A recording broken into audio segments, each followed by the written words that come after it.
Namaste and welcome back to Astro Diva. If you have felt like life has been on pause lately, get ready. March 2026 is the month everything starts moving again. We start with a beautiful gift on March 2nd as Venus becomes exalted. This brings a wave of kindness, luxury, and comfort to all of us. But keep your eyes open on March 3rd because lunar eclipse will help us to let go of emotional old baggage that we don't need anymore. The best and most awaited news arrives on March 11th when Jupiter finally goes direct. This is like the green light from the universe, bringing back the luck and growth we have been waiting for. By March 15th, the Sun enters Pisces, giving us the energy and confidence to follow our hearts. Then on March 20th, Mercury goes direct, so all those confusing messages and delays finally disappear. We finish the month with Venus moving into Aries, shifting our focus towards fresh start and new actions. Now, ladies and gentlemen, at Astro Divas, we strive to talk more about the concept and the effects than to tell you that these things will happen, these things will not happen this month. On which I think most of us have no clue what we said, why we said. Hence, our format is one of a kind where we explain what each house means, what each planet brings in the placement, or what it transits means to you, and how you should navigate.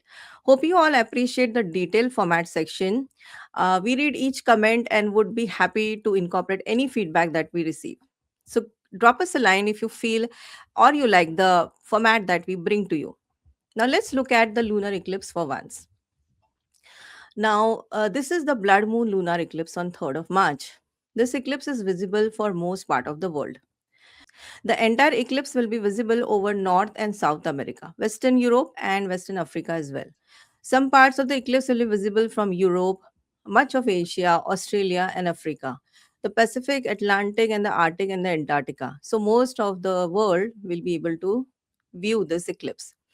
In the classical Vedic text, especially in our Brihat Samhita or Garg Samhita, a lunar eclipse occurring during a full moon in Leo and Pura Falguni Nakshatra is considered a high intensity event. So, as per the classics, wherever eclipse is visible, it affects 75 to 100%, and whenever it's not visible, it still impacts 25 to 50%. We have given some solid precautions at the end of this video and also customized some of the remedies for each one of you in your respective section. So coming back to the month of March, now this is a big month with a lot of changes. Let's have a look at the monthly special occasions and tithi. On 3rd of March, you have your Choti Holi or Holika Dahan, Vasant Purnima, and a full moon. So, this is the time to let go of your ego and get rid of your bad habits. 3rd March is lunar eclipse as well. So, this is the day to take care of yourself. 4th March is the Festival of Colors, which is Holi. 8th March, we will celebrate International Women's Day. 15th and 29th March, Ekadashi for people who follow the fasting of Ekadashi. On 18th of March, we have New Moon or Amavasya. 19th March is my favorite festival, Gudi Padwa. On 19th of March, we also have your Chaitra Navratri, which begins on 19th and ends with the Ram Navami on 27th of March. So much to look forward, and best wishes and happy celebrations to all our viewers and to their loved ones. Now, with this, let's begin our monthly predictions for each ascendant. Before that, for viewers who are not aware of the ascendant sign, Satakshi will explain you on how to find your ascendant sign. So, over to you, Satakshi. Thank you so much, Poojaji. So, for your rising ascendant, if you want to know what is your ascendant sign or your Lagna sign, what you will have to do, just take your Kundalis. If you don't have, you can download it from any of the website that provides the free service for Kundali. Just put your date, time of birth, and place of birth there. You will get Kundali from that particular website. And after that, check the first house. Now, how you will get to know what is the first house? On the right hand side, the highlighted area shows your first house. So, whatever number, there can be any number written from 1 to 12. Whatever number is written, just note it down, pause the video, and match it with the table that is present on the left side of the screen. If number 8 is given, it means you are having Vrishchik Rashi, Scorpio. In the screen, you can see number 5, it is Leo Rashi Sim. So in the same way, you can match what your ascendant sign is, and you can check your horoscope accordingly. So now let's talk about the first rising sign, that is Aries.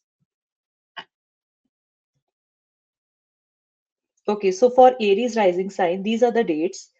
The first transit for the Aries is the Venus in the Pisces. That is going to Venus is Pisces in Pisces is going to transit on March 2nd. Venus, as we know, these are the natural leaders, and you will feel the shift from the introspection to high speed action this month by the month ends. So since Venus, if we can see here, is your seventh house lord of the partnership and the second house lord of accumulated wealth, it is getting exalted in the 12th house, Pisces. In your chart, the 12th house shows the foreign land or the distant places. The connection to the international opportunities is direct and potent here. The presence of Saturn, because Saturn is already present in the 12th, in the Pisces, in your 12th house. So Venus is going to conjunct there with Saturn. Now, the Saturn is the anchor here. While an exalted Venus alone might present a brief or lavish trips, Saturn conjunction will provide the longevity and structure that is needed for the permanent move or a long term career contract. So, this suggests that any wealth generated abroad is not just a flash in the pan, but a part of stable long term financial foundation for you, Aries. Furthermore, if I talk about the seventh lord, it is so heavily involved.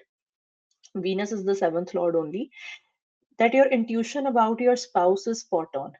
You could either travel to join them, you can move together for a joint opportunity in foreign lands, or you find that your spouse become the primary catalyst for you, uh, who is giving you the financial stability in the foreign country.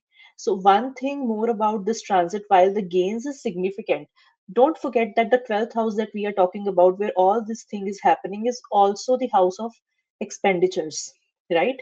So, with the Saturn there, you might find that while the income is high, you are forced to be very disciplined with your spending or deal with initial setup cost in the foreign lands. Saturn ensures the gain is real, but it really give anything for free. So you have to put a lot of hard work. Also, there can be some kind of hurdles, the bureaucratic hurdles in the visa processing before the stability actually kicks in. So this was all about the Venus when Venus is going to transit in Pisces. Now let's talk about the next event that is going to take place is lunar eclipse. I just want to, I'm just going day by day. So let's just discuss the lunar eclipse first. So if I talk about lunar eclipse, it is occurring on March 3rd. Okay. So eclipse occur in your fifth house here.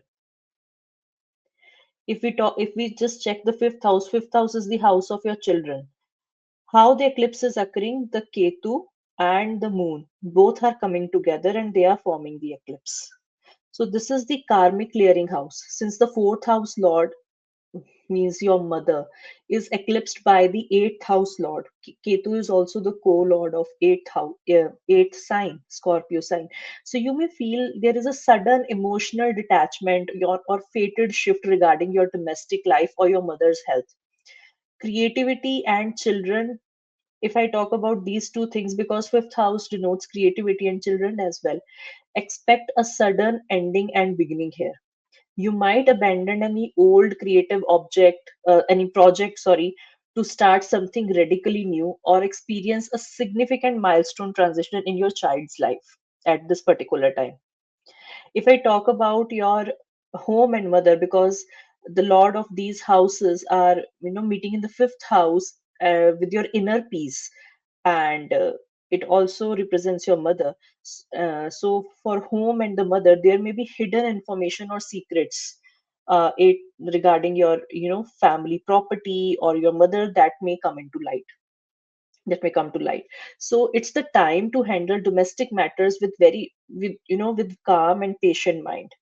Taxation, money, so these kind of things. So eclipse could trigger a sudden settlement or change in how you and your spouse manage the shared money during this particular time.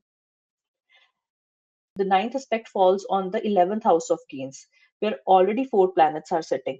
Okay, so the thing is, Rahu and Mars can cause any kind of friction or any kind of impulsiveness in your social circle. But instead of that, Jupiter will enhance the energies of Sun and Venus to grant you the higher status in the social network. And it will make your connection, it will give you sudden profit through the connections within the network. Okay, what effect this particular what effect on this particular conjunction will be is that it turns the ambitions into the achievement by providing you the spiritual merit to your material desires at this time. So Aries, the next transit for you is the sun in the Pisces, and it is going to happen on March 15th. So when it is, the sun is the king, the sun is the Atma Karak.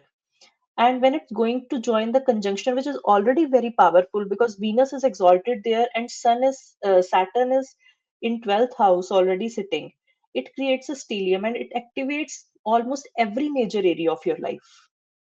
So, what impact you will feel during this time? First of all, from the government or any foreign authorities, because Sun represents the authority and your soul. It's your Atma Karak, right? Means the soul significator. It's present. It's present with your seventh house lord Venus. It's present with your 10th house lord Saturn in the 12th house. So it strongly suggests there is a foreign land. There is something related to foreign goals. You will feel that at this particular point of time you will be able to get your PR, your visa, or any kind of work permit. These things get approved easily. Some kind of, because earlier there were some delay because of Venus and Saturn, because now Sun is also joining here. Although the Sun and Saturn are enemies, so little bit of friction will be there with the bureaucracy or hurdle, but ultimately your work will be done, success will arrive. If I talk about wealth and gain, the second house lord and the 11th house lord, now since the lord of both the wealth houses are involved here, so the second house lord is Venus, 11th house lord is Saturn again. So you are looking at a massive expenditure, but the expenditure will be on luxury only. So you are going to give comfort to yourself. You might secure, a high paying role in abroad, but you may also spend significantly on your spouse or on spiritual cause. If I talk about career and status, that is the 10th house area, that is again ruled by Saturn. It is in conjunction with Sun. This means that while you are getting great opportunity, you might feel temporary invisibility because it's going to be close to Sun. So there can be in some kind of invisibility or lack of credit given to you at work. But don't worry, because Venus is there, it will soften the blow and it will maintain your charm. If I talk about, the seventh house and the fifth house, because spouse is also represented by Venus in your chart. So there is a predetermined or karmic meeting of energies for you.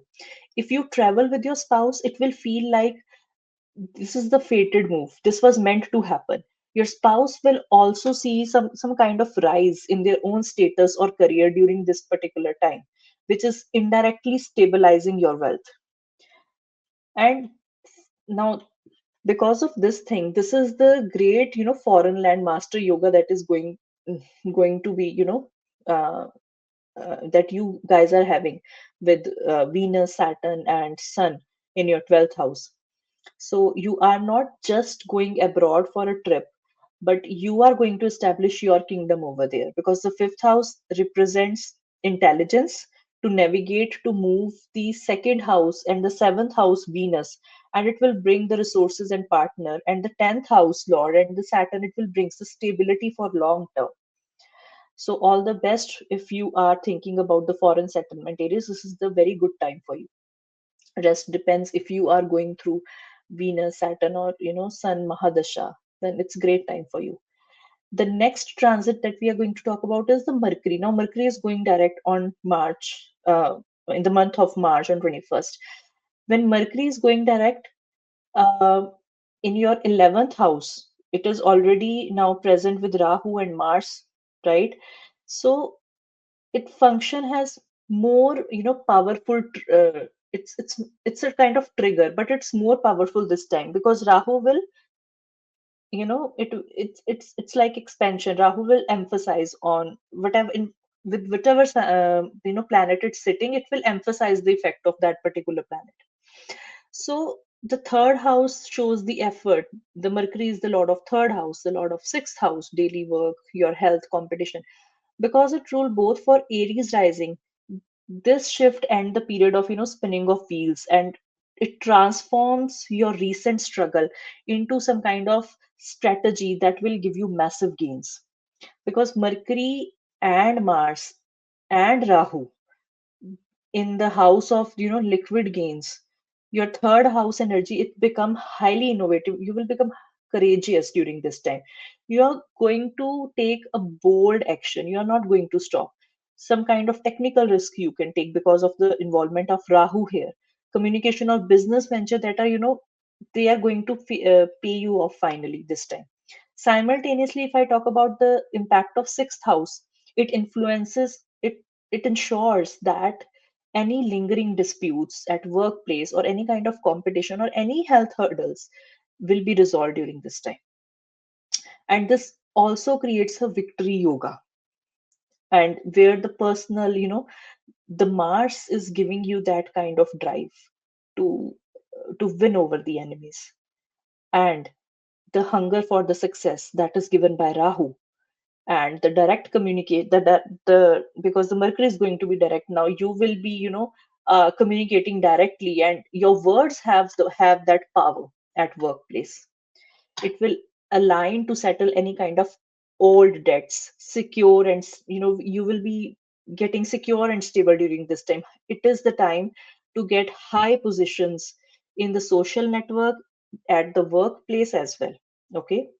And the last transit is Venus is going in Aries. Now, Venus is getting out of exaltation and it will be going to the first house. So, because the Venus is in the first house, so you will act as a magnet during this time.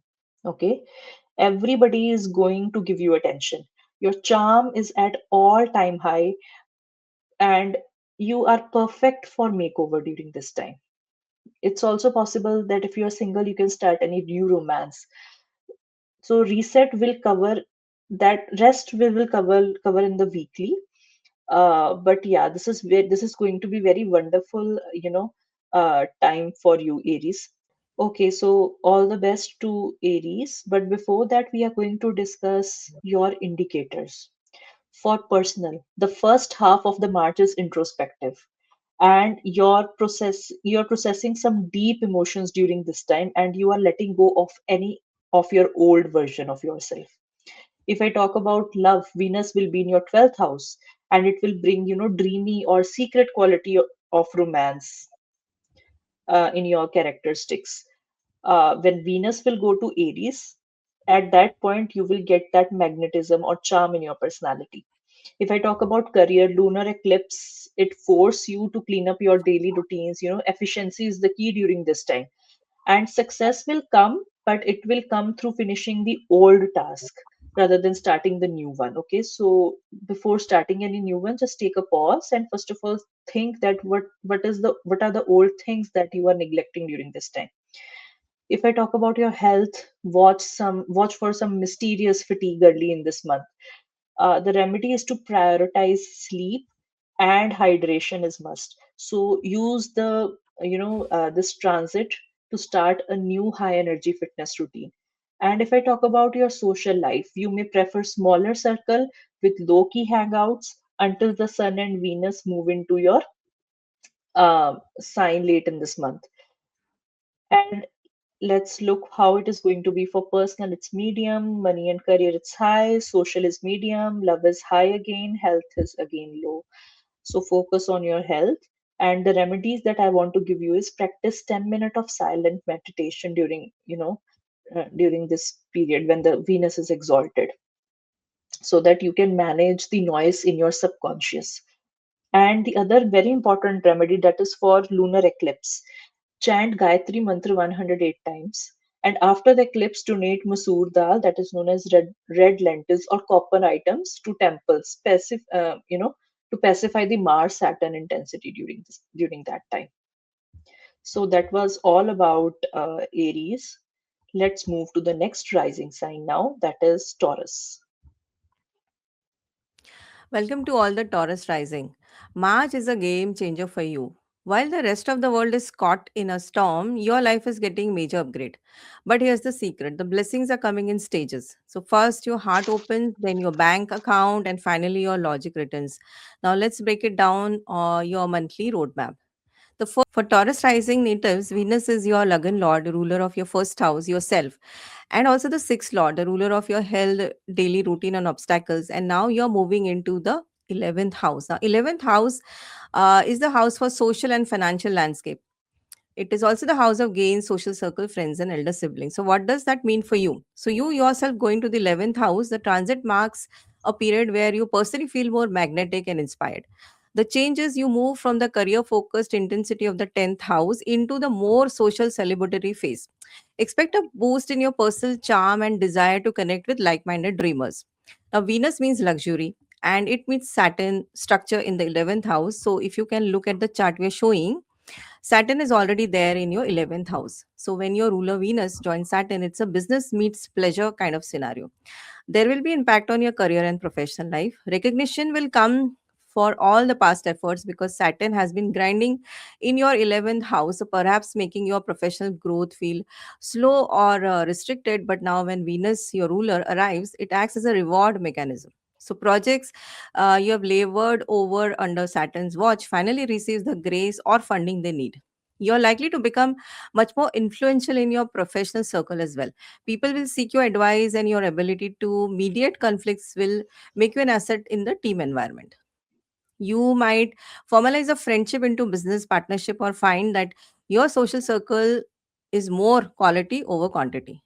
You might also meet someone from social circle and that can convert into romantic relationship. Now connections from Venus and seriousness from Saturn, so most likely not someone fake or not a fluke, but that person will be serious and can be a bit older than you as well. But if but we would still advise that as a sixth lord, this relationship can come with some hurdles. There will be creative monetization. Now, if your work involves design, beauty, luxury, counseling, this is your peak time. Venus in Pisces brings a flood of creative inspiration, while Saturn helps you turn that inspiration into a structured, profitable business model. Now, significant financial opportunities may manifest, but Saturn ensures that they come through discipline, effort, and long term networking. Financially, this aspect supports long term investment rather than get rich quick schemes. Your manifestation power also enhances because with an exalted Venus in Pisces, which is the 12th sign, whatever you wish for in the first half of the month has a high chance of coming true in the second half. You will feel more comfortable in your own skin. If you need to interview for a promotion or pitch a big idea, the week following after 2nd March is your window. So Venus transiting in Pisces, it will also cast a seventh aspect on your fifth house of creativity, romance, and children. So what does this mean is you might feel a tug of war between wanting to play, to be creative from the fifth house influence, and need to network, work for greater good from the 11th house influence. So Saturn presence suggests that your hobbies might actually start paying the bills. So if you take them seriously, hobbies can get converted into your paychecks. Now, let's also talk about Venus being your sixth lord. Sixth house represents deaths, enemies, illness, and daily grind. So, enemies and competitors may be charmed into allies. Venus, now exalted in Pisces, will drive conflicts resolution for you. Note you should be careful not to overspend on luxury or on friends. The sixth house also represents your health. So Pisces is the sign of release, is the sign of moksha. It's the 12th sign. So this is an excellent time to find magical or spiritual solution to your lingering health issues or to beautify your workspace, to reduce stress or bring beauty and routine to your daily life. All these things are on the cards as well. So summary for you is working hard in isolation from last month to being rewarded through the high connection. From uncertainties about income from last month to Saturnian stability meeting Venetian abundance. From dealing with the sixth house daily grind to using 11th house vision to automate and solve tasks. Now, this is one of the most supportive transit for you for the year. So, while Saturn usually brings restriction, Venus softens Saturn's edges. So, you are moving into period where your hard work finally meets the grace. Uh, the key advice we can give you is don't just dream. Use the Saturnian structure already present in that house to build a bridge to your goals. Now let's talk about the next event which is happening is moon eclipse on 3rd of March. Just as Venus starts its magic, the lunar eclipse hits your 4th house. So the impact is that this is a reset button for your home. You might feel a sudden emotional release regarding your family or property. It's like the universe is vacuuming out old stagnant energy to make room for the Venus gains coming in. So, the tip is if you feel a bit moody or heavy at home this day, just relax. Don't start a fight with family. That eclipse is just helping you to let go of old baggage. Connect with your mother because the 4th house represents mother.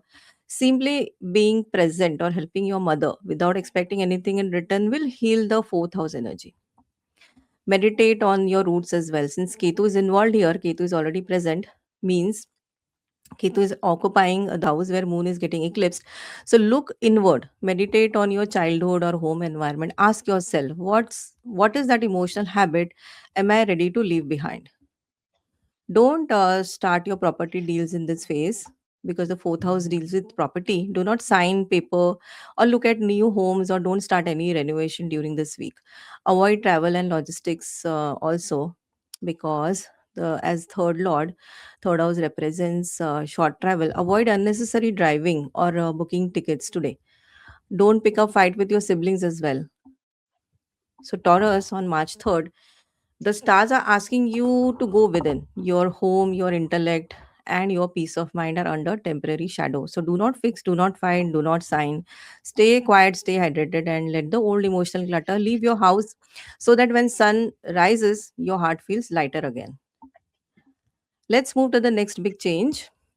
And the most awaited change is Jupiter going direct on March 11th. So this is giving a wake up call to your wealth house. So on March 11th, the great benefic Jupiter finally stops moving backward in your second house of money.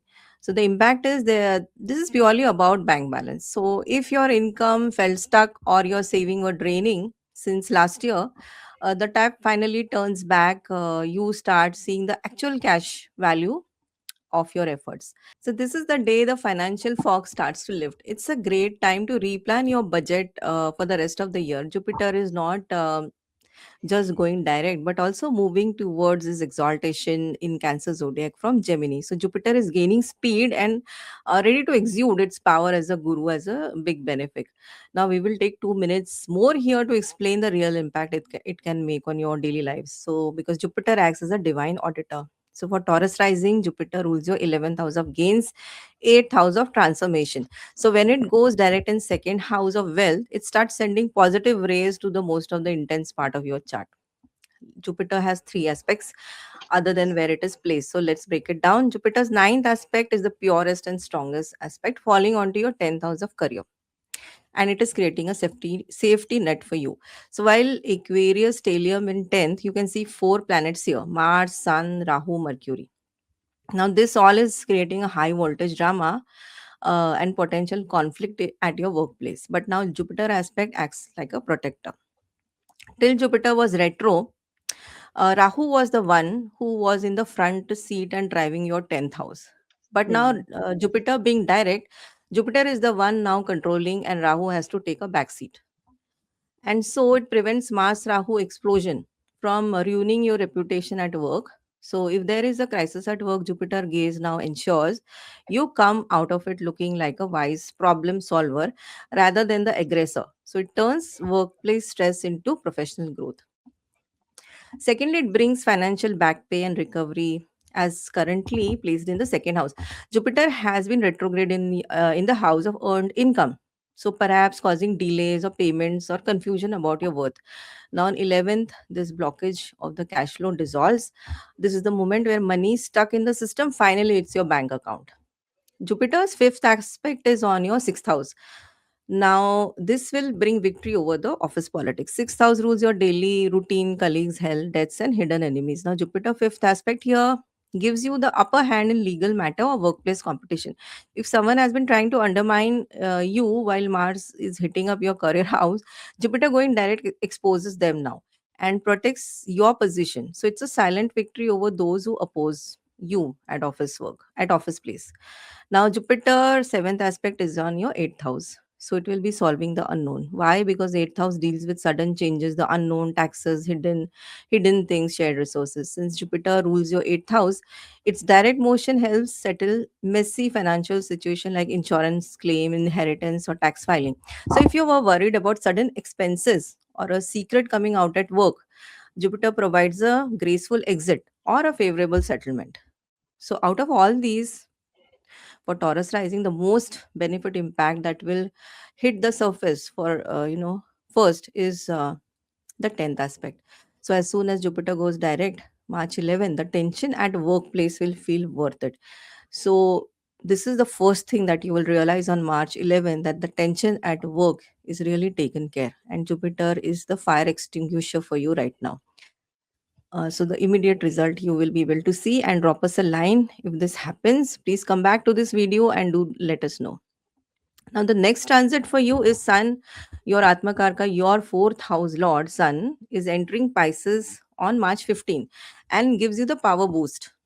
Now, after Venus has spent days softening the ground, the Sun enters Pisces to join Saturn and Venus. Now, the impact is, this is when you go visible. So while Venus brought the feeling of success, the Sun brings the recognition. So people in power will now notice you and what you have been doing. So your status in your social circle rises significantly. Your gain from seniors, bosses, government, or any authoritative figures is also on the card.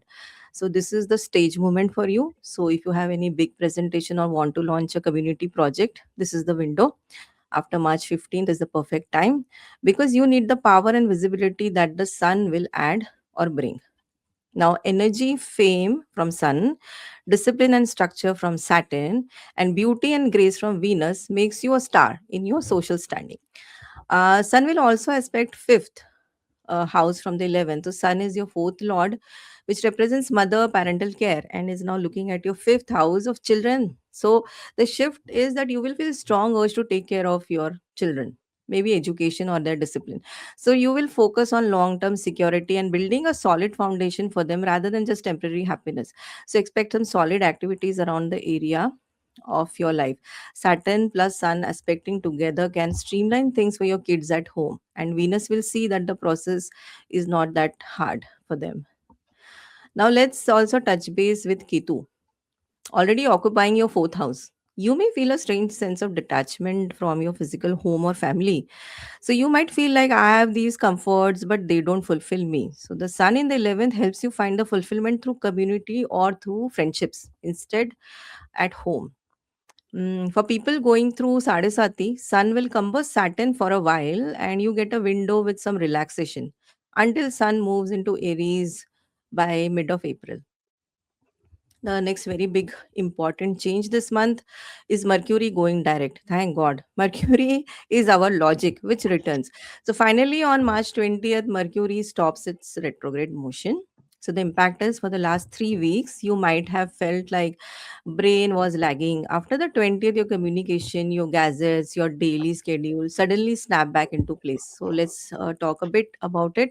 When it goes direct in the 10th house of career, on March 20th, the communication breakdown at your workplace finally comes to an end. So, while Mercury was retrograde in 10th, you likely faced technical glitches, misunderstood emails, or confusion regarding your role at work. Now, what changes is the fog lifts. So, if you have been waiting for a job offer or a contract or a clear answer from your bosses, it arrives now. So, you will find it much easier to express your ideas to authoritative figures or to seniors without being misinterpreted.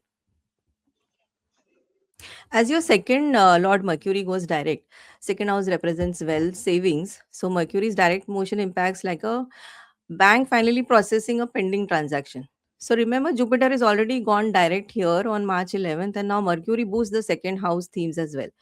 So what changes is if your salary was delayed and invoice was stuck, you were confused about your budget, the path clears. It is the perfect time to spend time on money or deciding on your budget also. So you will find the right logic to solve daily problems that felt overwhelming last week. So if you have been procrastinating or on a boring administrative task, you'll suddenly have a mental energy to finish all in one setting. So sign the papers. If you have been holding off, update your tech since Mercury is in Aquarius. Aquarius is all about technology networks. So it's a great time to fix your work computer, update your professional social media, restart your digital marketing campaign, etc. And save the paperwork, the big emails, and the tech purchases for the final week of the month. Now, finally, Venus moves to Aries. This is the last transit for the month of March, and use the last few days of month for rest and self-care because it's a busy April for you. We will talk more on this in the weekly predictions for March last week, where we will elaborate on what all you can expect when Venus goes into Aries sign. Now, just to sum up for you, the first half of March is focused on soft power, and the second half of March focus on career visibility and signing deals. Sun and Jupiter and Mercury direct energy, you can focus on growth. It's all about money and recognition. The world finally sees your value. So best day for wealth is March 11th. Best day for love and friendship is March 2nd to March 15th, but exclude March 3rd for eclipse. Most stressful day is March 3rd, the eclipse day, so don't react. Best day for new launch is March 21st after Mercury goes direct. Now let's break it down segment wise for career and money. And finance, it's a productive month, we have already discussed. On love and relationship, while your ruler Venus is exalted in 11th house, your heart is also exalted. So you are looking for a deep spiritual connection, not just dinner dates, romance. So maybe friends turn to lovers scenario can happen. And if you're single, look within your friend circle. Someone has been watching you with a lot of admiration, is what we feel. On a social aspect, this is your strongest suit this month. People are drawn to your aura, and your soft power is all time high. So use this window to reconnect to your old colleagues or influential mentors who can open doors that were previously locked. On health, you have the Venus glow, but you are running on Mars heat. Your biggest hurdle isn't a virus or a viral fever, but it's a burnout. So, strategy until March 11th is focus on grounding. Watch your digestion and heart. And around March 3rd, the best medicine this month is hydration and grounding and sleeping early. Literally walking barefoot on grass and washing your feet with cool water to discharge the excess electrical energy can also be done. On March 11th, focus on recovery. Jupiter will help you find the right routine to fix what's broken. Now, let's talk about few remedies. The honey and water remedy will work for Jupiter and for your wealth. So, every Thursday morning, offer a small amount of honey and water to a banana tree if you have, or simply consume yourself. A drop of honey you can consume. This strengthens your second house of saving. Silver shield also we recommend for Venus protection. Since your ruler is exalted, wear a piece of pure silver, a ring or a chain, or use silver glass for drinking water. This stabilizes your emotions during the eclipse and amplifies Venetian charm. Now, there is one special remedy we want to share with you, Taurus. That Venus is your ruler, and you should have a Friday ritual. So, what is Friday ritual? Your the energy of your ruler, Venus, is it's at peak on Friday. So, this is the best time to reset your vibration. So, start your morning by wearing something white or cream, and take a moment to chant Om Shum Shukraya Namaha 108 times. This isn't just a ritual, it's like charging your internal battery for beauty, wealth, and grace. When you honor Venus on Friday, you will find all the obstacles at work, uh, they dissolve. Even it is good for your personal magnetism. So, whether applying a nice perfume or a little sandalwood scent, simply treating yourself to fresh flowers and good food can also do the charm. So, all the best to all the Taurus ascendant. Hello and welcome to all the Gemini ascendants. So, for Gemini rising sign, uh, first of all, your ruling planet is Mercury, and with your ruler turning direct and Jupiter moving forward in your sign, March is your comeback month. So, congratulations for that. And now let's just discuss all the transits day by day. So, the first transit is of Venus when it is going to enter the Pisces sign on March 2nd, 2026. So the transit of exalted Venus, it is the ruling planet of your fifth house and your 12th house, and it is going into the house of career to join Saturn, which is the ruling planet of eighth house and ninth house for you. So it creates a rare, powerful Dharm Karam Adipati Yoga for you, where your past life create like past life merit and destiny, it will align into your professional actions. So your intuition is spot on. Your creativity is at peak because the fifth house lord of innovation is at its highest strength now, while the ninth house lord of luck and mentor, Saturn, it provides you structural guru guidance that you need to transform the vision into stable rise in the social status. The alignment suggests that your career will involve a profound eighth house transformation this time. Perhaps a sudden promotion or shift into a role. It also involves a deep research or hidden knowledge. While the 12th house influence ensures the success has global or foreign reach, to add a final layer to insight, this particular conjunction will act as a golden handcuff.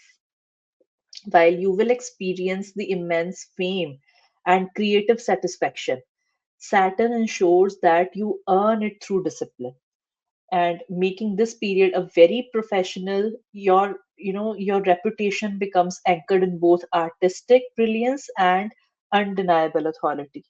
So Venus transit is overall good for you.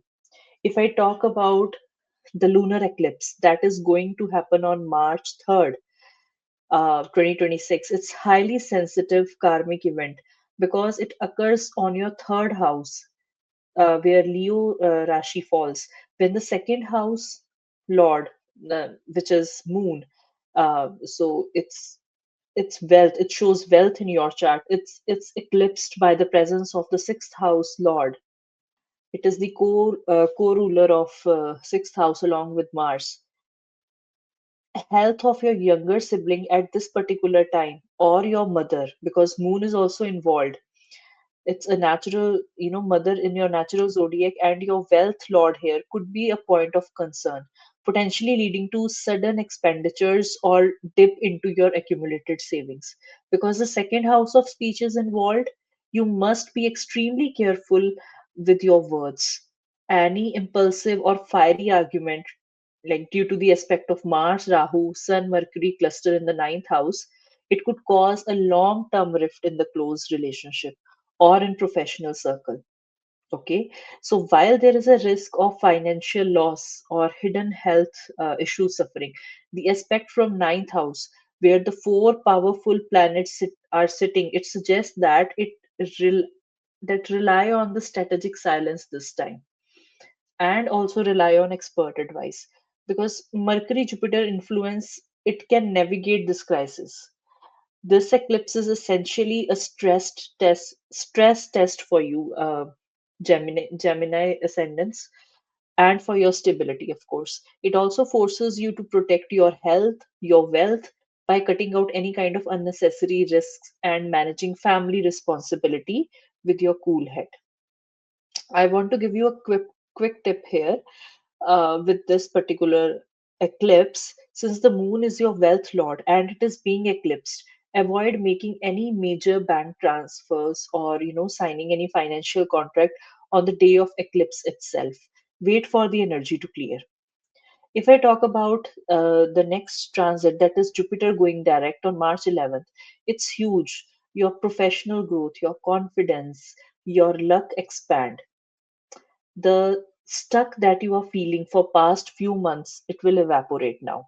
This is your power transit as the Jupiter is moving forward in your sign. So the next transit is Jupiter is going direct in your sign on 11th of March. So it's huge. Your professional growth, your confidence, and your luck will expand during this time. the stuck that you are feeling from last few months, that will evaporate. This is your power transit, as Jupiter is moving forward in your sign, in your lagna. So when Jupiter is sitting in the lagna, so it eliminates like many, maybe not maybe, but some lack of, lack of sins that is there, that is present, or lack of, bad things present in your chart. So it eliminates Yeah. all of that. Yeah, So it removes the thousand issues that you have in your kundali. yes, thank you, Poojaji, for clarification. The stuck that you are feeling of few last months, right? That vanishes. It replaces by the immense surge of your personal confidence, your physical vitality, and unexpected, lucky breaks that will align with your true identity this time. If I talk about the lordship of the Jupiter, so Jupiter rules the seventh house, the house of your partnership, and the 10th house, that is your career and status. This makes Jupiter a Kendra Lord, carrying the heavy responsibility of your professional reputation and your primary relationship. So, if I talk about where the Jupiter is sitting, it is sitting in your first house. Jupiter sits directly on your ascendant. It expands your personality, it expands wisdom, physical presence. Of course, everybody will be able to feel your presence now, and it's turning direct. You regain your confidence, your mental growth, making you appear, more trustworthy, more knowledgeable, provides wisdom, and to everyone you meet. The fifth aspect of Jupiter is falling on the house of Libra. And this aspect, it will illuminate your house of creativity, house of romance and children. Act Hmm. as a divine spark, and your intelligence, your buddhi, uh, is going to expand this time. So you will be more creative, making it an excellent time for the students who are actually studying, who wants to clear any kind of exam. This is the time to excel in exams, or for the creative professionals to launch a masterpiece. And if I talk about the seventh aspect of Jupiter, the direct aspect, it is on the Sagittarius sign, that is the seventh house. So Jupiter gazes at its own house here, own house of partnership. It stabilizes your marriage or business union. If there were delays in finalizing a contract or a wedding, this aspect is going to provide the clearance and the wisdom to move forward with your solid foundation. The ninth aspect, so that aspect is the best aspect of the Jupiter. So it is on the sign of Aquarius, the ninth house.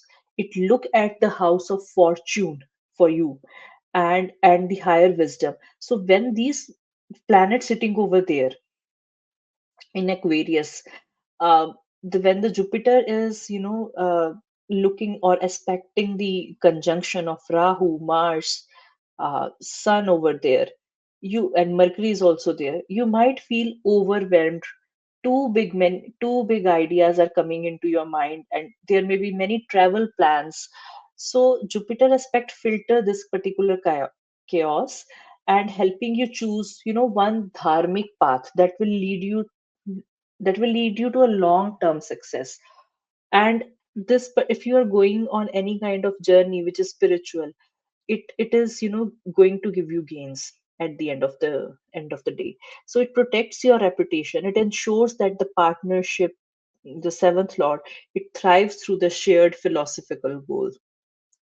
The effect on this particular conjunction is it act as a shield, because Rahu is sitting there, Mars is sitting there. So instead of the illusion that Rahu is going to create, Jupiter will be acting as a shield. It will enhance your luck. And Rahu's illusion don't lead you towards any unethical shortcuts. So this is the good thing. Now, if we talk about Sun going in Pisces, where already Venus is in exalted sign and Saturn is sitting there, the arrival of Sun, your third lord of displacement, into the 10th house alongside with, exalted Venus and Saturn. Venus being the lord of fifth house, 12th house, Saturn being the lord of eighth house and ninth house.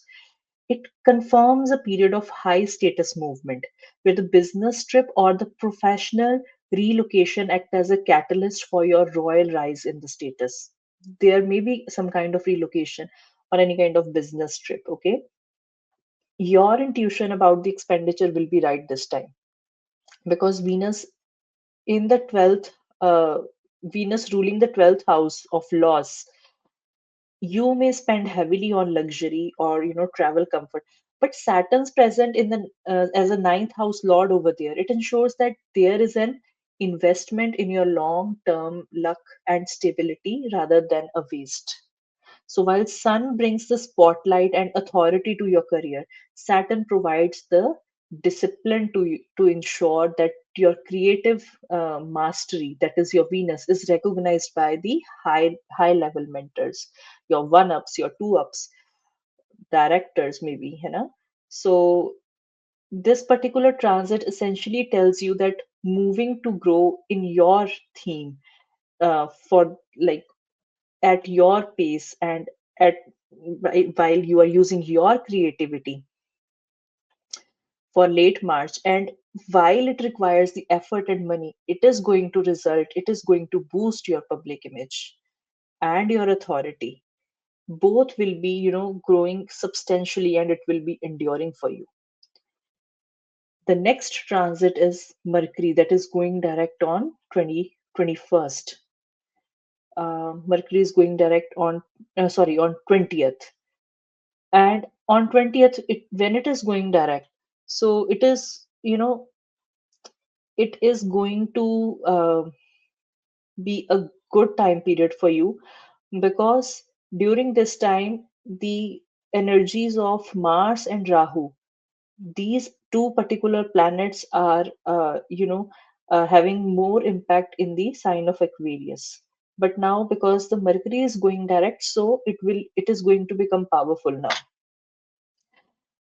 It signals the sudden reawakening of your personal path, of your home life and destiny. For Gemini rising, the shift mark as the end of confusing internal period, because it pushes you, because Mercury is your Lagan lord and it was already retrogrades, right? So it pushes you to take a bold, perhaps any unconventional leap in your higher studies. Long distance travel are possible, or any kind of spiritual pursuit is there, because Mercury rules the first house, that is self, and the fourth house, that is your mother. The movement away from the retrograde indicates that the domestic disturbances or health issues involving your mother will finally end at this time. While you personally feel a surge of mental clarity and warrior like confidence to execute the plans that were previously, you were thinking about. So this triple conjunction is in the house of luck. It is going to create a dhan yoga for foreign opportunities also, and intellectual breakthroughs.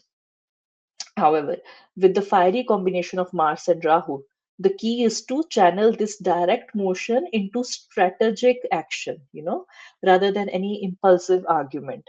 So, because this is the ninth house, so you can expect that with the help of mentors and fathers, you will ensure that you will find a clarity that translates into long-term stability for you, for your throne and your inner peace, of course, because the fourth house is involved with Mercury here. If I talk about Venus in Aries in on March 26th, the ruler is the ruler of fifth house and 12th house, right? And it is positioned in your 11th house of Aries. It creates a high energy link between your creativity, uh, your subconscious, your social standing. Um, and if I talk about the placement, it suggests that your private dreams and your creative talents, that is fifth and 12th, are being pushed into the public eye for the tangible gains, because the 11th house involvement is also here. So 11th house shows the tangible gains. It's often result in sudden financial opportunities for lucky breaks through networking. However, because Venus is in impulsive sign of Aries, there is a strong tendency towards easy come and easy go kind of energy. So you may experience a surge in the romantic boldness and social popularity, but you must guard against the 12th house influence of reckless expenditure or losing your gains to impulsive ego driven desires. Okay, just be careful during that time.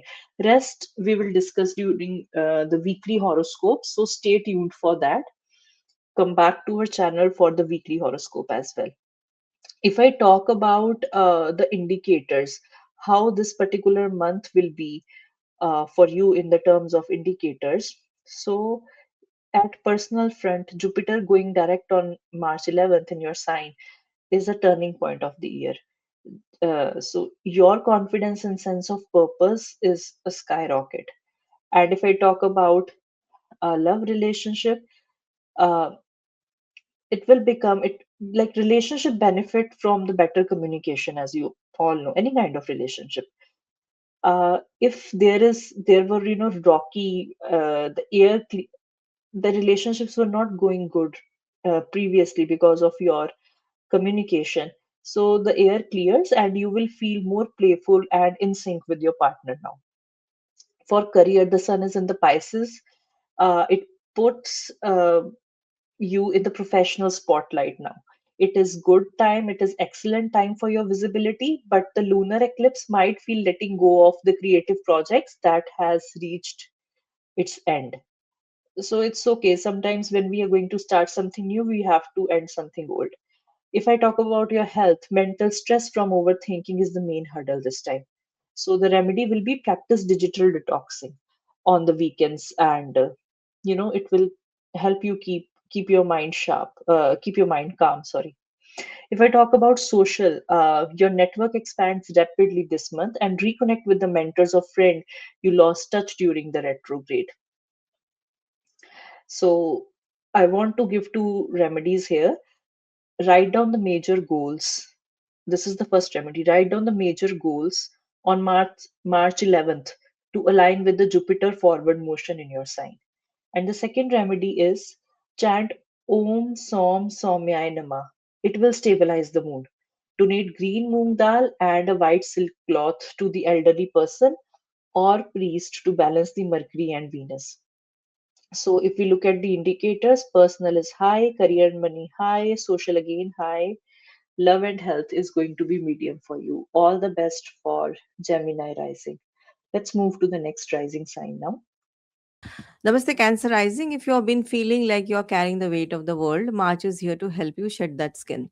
Now, with the lunar eclipse in your own sign and a beautiful spiritual alignment in your house of luck, you are moving from survival mode to a soul mode. Now, let's dive in. The very first transit for you for March is Venus enters Pisces. This is on March 2nd. So on March 2nd, when Venus moves into your ninth house and joins Saturn, this is the house of luck, long distance travel, higher wisdom. And Venus is exalted here, meaning Venus is at the most graceful. So you will feel sudden pull towards spirituality or travel. If you have been feeling cynical, your faith in the universe returns. So you might meet a teacher or a mentor who feels like a soul connection. Now, Venus is also your fourth lord. Since it is getting exalted in ninth, your mother's blessing or a shift in your living space will directly trigger a stroke of massive luck. A peaceful home environment is no longer just a luxury, it is actually the reality for this month. So, your mother may also feel lucky and fortunate, but you need to watch her health. Now, Venus is also your 11th lord. 11th represents your gains. Now this is getting Venus is getting exalted, your 11th lord getting exalted, so your income is no longer tied to the hustle but to your wisdom. So money and rewards will come through teaching, consulting, long distance travel or spiritual association, even through your father. Now if you're thinking of buying a property away from home, this is a good window. Gains from real estate is also possible. Your elder siblings from 11th house, social groups, and friends may also bring gains or may plan a trip with them, which would be fulfilling. So, even short and long both trips are looking possible. Now, with both the lords, the Lord of Happiness, fourth house, and the desire fulfillment of 11, sitting together in the house of grace and luck, which is ninth, this is the best window of 2026 for a dream to manifest into reality. What you visualized at home is now being delivered by the universe. Now, Venus transit in ninth house is pure grace. So, if you are being planning a pilgrimage or a trip abroad, start the process now. Luck is on your side. Let's talk about the second very important event for you, Cancer, which is lunar eclipse on March 3rd. Why this is important? Because you are ruled by moon, and lunar eclipse is like a hard reboot for your personality. This creates a powerful signature or forced detachment and re-evaluation of value. Now, don't worry, sit tight because we have got all the remedies for you in place. Now, Ketu is the planet of liberation. In the second house of speech and family, uh, where it is placed, you may feel a strange detachment from family drama or a sudden urge to stop speaking empty words. You might find yourself being more silent or reclusive, which is all right. Since Moon is your ruler, is involved, your sense of security is tied to your bank account right now. So the eclipse will change this. You are learning that your value is not defined by just the bank balance, but by your inner state. But nonetheless, Cancer, because you are so sensitive and score very high on emotional intelligence, we would share some do's and don'ts, especially for you, because your Lagna Lord is getting eclipsed. So the let's start with the do's. So do audit your finances. Look for the leaks. Any subscription you don't use or emotional spending habit. This is the perfect time to clean house financially. Do practice speech fasting. So if you feel an argument is brewing with family, step away. So because under second house eclipse, words can be cutting and final. Do focus on internal nourishment. Eat sattvic, clean, simple food. Your digestive system and throat area are more sensitive during this window. Now let's move to the don'ts. Don't make any major investments. Avoid opening new bank account, making large purchases, or lending money, especially to the family members, for these 3 days before and after 3rd March, because the energy is very unstable. Now, don't ignore dental and throat issue. The second house rules the face and mouth. So, a minor health issue arises, please tend to it immediately. Don't let it linger. Then don't over identify yourself with loss. So, if a source of income or a specific position leaves your life now, let it go. Ketu eclipse are meant to remove karmic clutter. If it leaves, it was likely holding you back from your higher path. Don't react emotionally to family, because eclipse in the second brings up a skeleton in the closet from the closet. So regarding family history or wealth, so stay the observer, don't dive into the fire. So basically you're letting go of the older version of you and make room to the new one for the new one. Now it's a day for rest, not for confrontation. So let the old you fade away peacefully. Now that we shared so many special tips with you, Cancerians, hope you follow them. And eclipse will just fade away without pinching you in the first week of March. Now let's move to the third important event is Jupiter going direct. Now this is the most awaited event. Even I am waiting for it. So on March 11th, your ninth house ruler Jupiter goes direct in your 12th house. So the impact is the 12th house is the house of subconsciousness and foreign lands. So if you felt lost or stuck in your spiritual journey, or if foreign matters were delayed, now the path clears. The intuition becomes your strongest weapon. For cancerizing, Jupiter is deeply spiritual and a functional benefit because it rules your ninth house of luck and 10th and sixth house of effort. So when Jupiter goes direct in 12th, it creates bridge between the karmic debts from sixth house and to your divine protection. So on the sixth house, so there will be a victory through discipline. Now, Jupiter going direct brings wave of health energy to your daily routine and struggle. So if you have been drowning in debts, lingering health issues, or workplace politics, the blockage clears, allowing you to find right doctor or financial strategist to settle the scores. It transforms the sixth house of service into a spiritual practice where your daily work, seva, starts feeling less like a burden and more like a path to growth. So, this is a good one for you. Jupiter is also your ninth house ruler. So, the impact on ninth house is the return of fortune.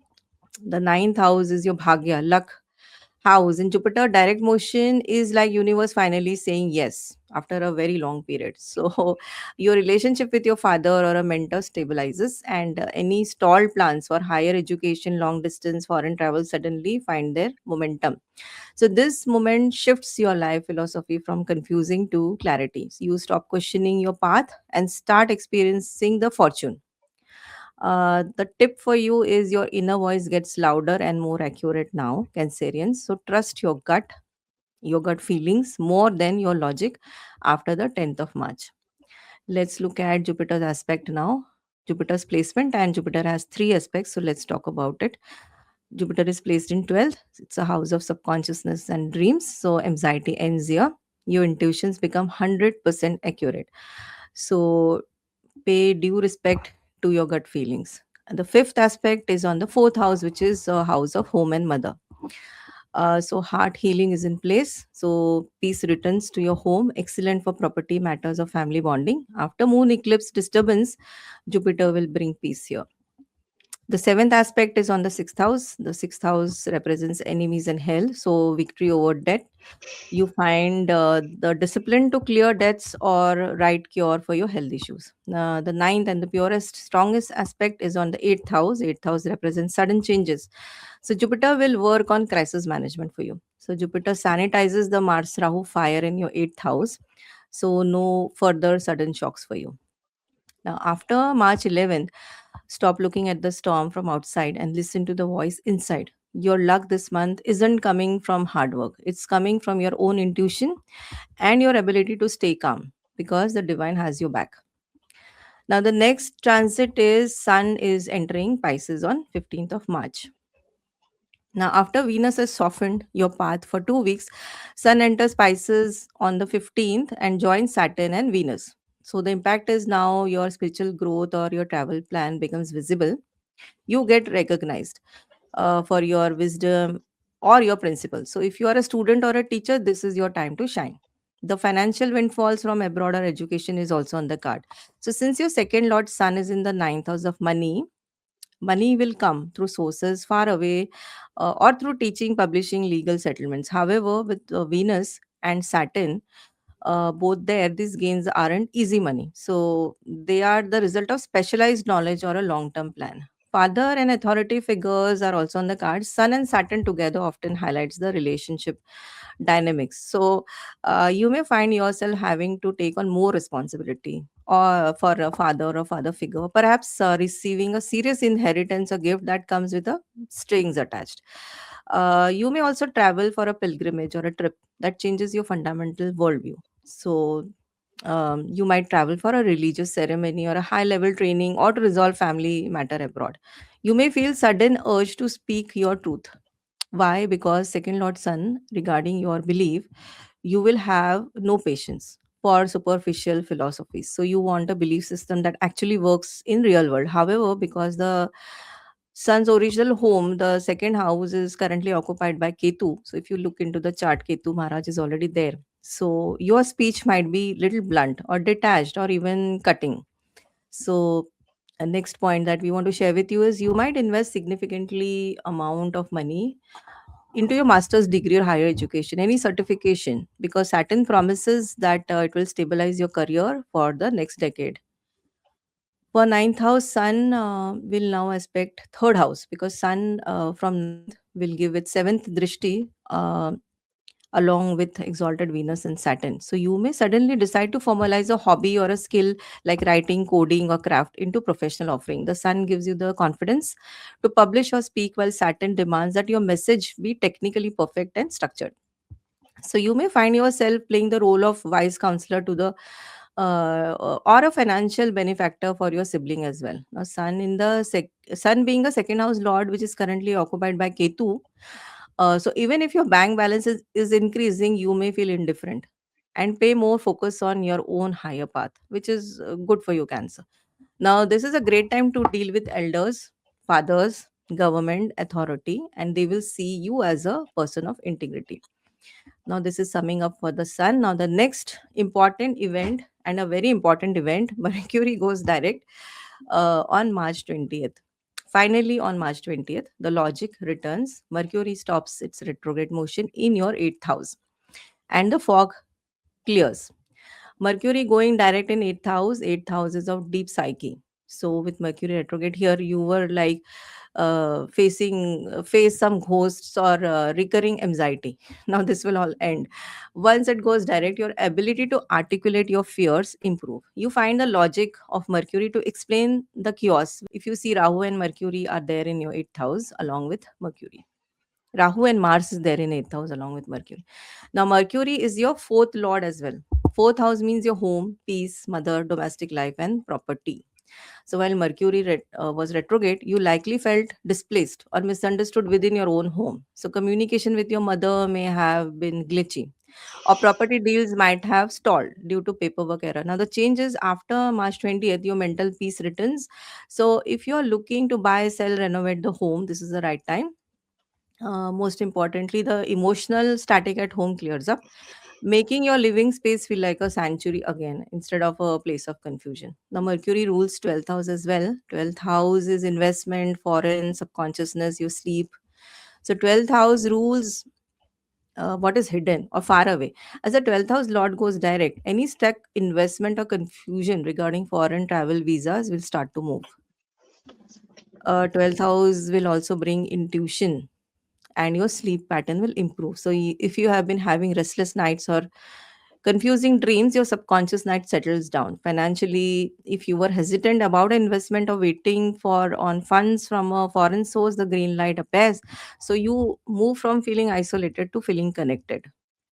Cancer, for the first 3 weeks of March, your heart and your bank account felt like they were in the waiting room. But after 20th, the doors open. Your mother's health, your home atmosphere, and your foreign dreams will all will sync up. So it's time to stop overthinking about your security and start building.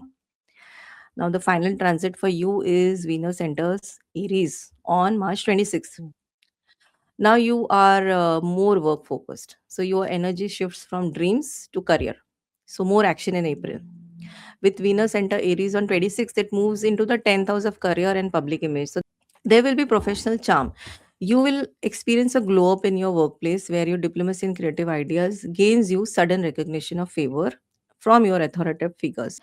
We will bring more perspective on this change in weekly prediction at the end of March. Now, just summing up for you, Cancer, emotional release, eclipse in your sign clears out years of suppressed emotions and you will feel lighter. The luck will return.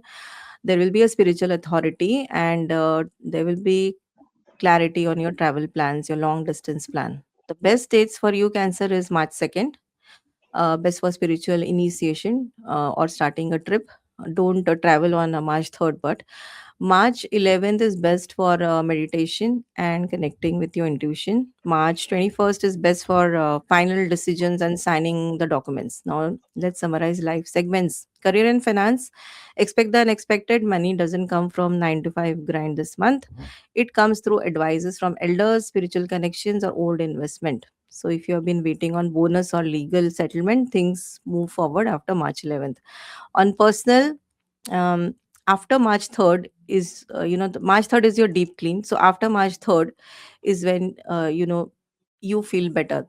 There is a good news. Your home is getting a golden touch. So, you will feel like making your space beautiful and spending time with your mother, family, which will bring a lot of peace and good luck for you. On love and relationship, there is a spirit. This is a spiritual month for love. So you aren't looking for just a date, you are looking for a soulmate. So for those in relationship, traveling together and learning something new together will bring you closer. And if you're single, you might meet someone who feels like they've known you for a lifetime. Yeah. So on social aspect, you are moving away from party friends and towards power friends. Your social circle is shifting, which include mentors and people who inspire you to be better. So by the middle of the month, people will look up to you for advice, and you will be moved from being the one who follows to being the one who leads. On health, your health is a bit sensitive because of the eclipse in your sign. Your digestion and energy levels will be up and down in the first week. So your mind is driving your body. So if you are stressed, your stomach will hurt. So the fix is take it easy around March 3rd, drink a lot of water and get extra sleep. Your energy recharges after the March 20th. Now, simple remedy that we can share with you, Cancerian, is the moon bath. What do we mean by this? Since the eclipse is in your own sign, your Lagan Lord, spend some time near water or just under moonlight after 3rd of March to calm your emotions. Chant Om Shram Shrim Shrum Sah Chandraya Namaha. This is the beach mantra for moon. Please chant this mantra to help Jupiter help you. Give something yellow like bananas or yellow sweets to someone in need on Thursday after the 10th. And finally, the most important, the silence practice. Spend 10 minutes in total silence every morning. Your 12th house Jupiter wants to talk to you, but he will only speak in whispers. And finally, my favorite mantra, Om Gam Ganpataya Namaha, for overall prosperity. This will also help you, Cancerian. For indicators, personal is high, 10 on 10. This is a rebirth month, Cancerians. You're changing your look, your habits, your vibe. You feel like completely different person by April. Career and money is medium. Love and relationship is high. Since Venus is getting exalted, you are looking for a soul connection. Social is also very high, so you are a wise counselor for this month. Friends and mentors will seek your advice. On health, it is medium. The eclipse in your sign makes you physically sensitive, so expect low energy in first week, but spiritually your battery will be charged post first week of March. So all the best to all the Cancerian ascendants. So, for all our viewers, before moving forward, if you are having any kind of doubt or if you are stuck in any situation where you need help, astrology help from our end, you can always reach out to Astro Divas by sending us an email or calling us on the number given below on the screen. So, now let's move to the next rising sign, that is Leo. Welcome to all Leo rising sign. So the March is asking you to look under the hood. It is less about the show and more about the soul. The first transit for for the March month is the Venus is entering Pisces on March 2nd. So having an exalted Venus, the ruling planet of third and the 10th house, conjunction with the Saturn, the ruling planet of sixth and the seventh house, in your eighth house, it creates a powerful Vipreet Rajyog that translates deep struggle into significant professional breakthroughs. The placements also suggest that your career and your reputation, that is represented by the 10th, as well as your professional efforts, your personal efforts, sorry, that is represented by third, are heavily tied to the eighth house theme, like research, secret, transformation, or managing others' wealth. Okay. It is showing that if you are doing these things, that there will be rise in status after overcoming the hidden obstacles. While the seventh house lord in the eighth house can indicate the partner who is serious or who brings complex financial ties, the presence of the sixth house lord here also ensures that your competitors or your health challenges that you have been facing will eventually resolve in your favor and through sudden but the transformative events. Ultimately, the exaltation of Venus, it also softens the harshness of the eighth house. So always make sure whenever a good planet or the benefic planet is sitting in the houses like Upchaya house or Trikbhav, so they are going to make that house better for you. It also allow you to find luxury, success, and authority through unconventional or investigative paths that other might find too daunting. Now let's talk about the lunar eclipse that is going to take place on 3rd of March. So for your rising sign, this lunar eclipse is in your first house. It acts as a radical internal detox where the lord of the 12th, that is moon, and fourth, that is Ketu, it converges to dissolve your old identity and emotional attachments. This conjunction creates a monastic internal state, making you feel detached and even invisible. But the introspection is under heavy fire from the external world. Because why I'm saying so, with Sun, Rahu, Mars, Mercury, these are giving the seventh aspect from the seventh house. You face a chaotic projection of energy from your partner or from the other person, competitors, or public They may feel like you may feel like this is an assault on your peace of mind from their end. So the combination also triggers a Vipreet style of transformation.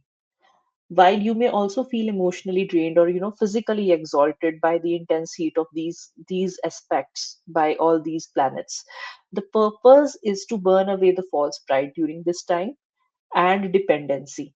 Ultimately, this transit will force you to integrate your private spiritual self in very public, high stakes social life, requiring you to lead others while remaining internally detached from their validation.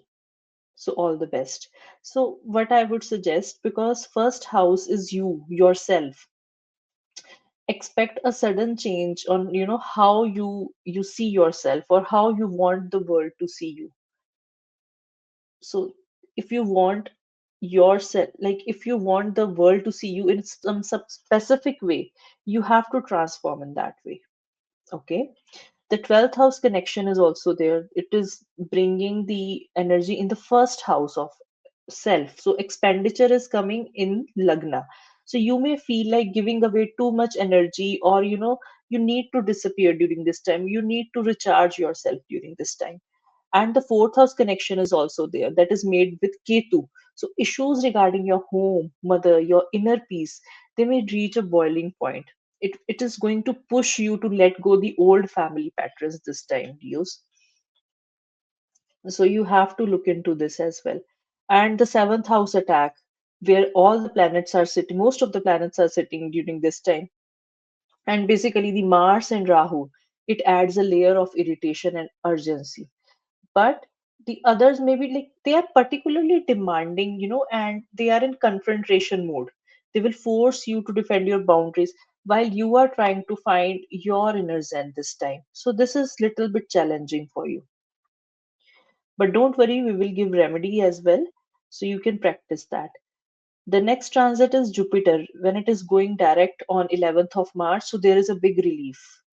So your social circle expand, and a mentor or lucky friend may reappear to help you in your dream. It is possible. Jupiter direct illuminates your 11th house of social network.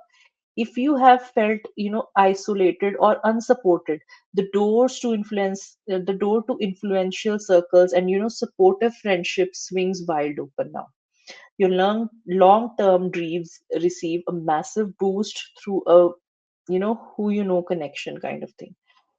Now let's talk about the aspects of Jupiter.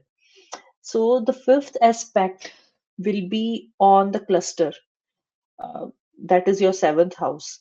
It is aspecting there, and the effect will be, this is highly intense as it hits your core.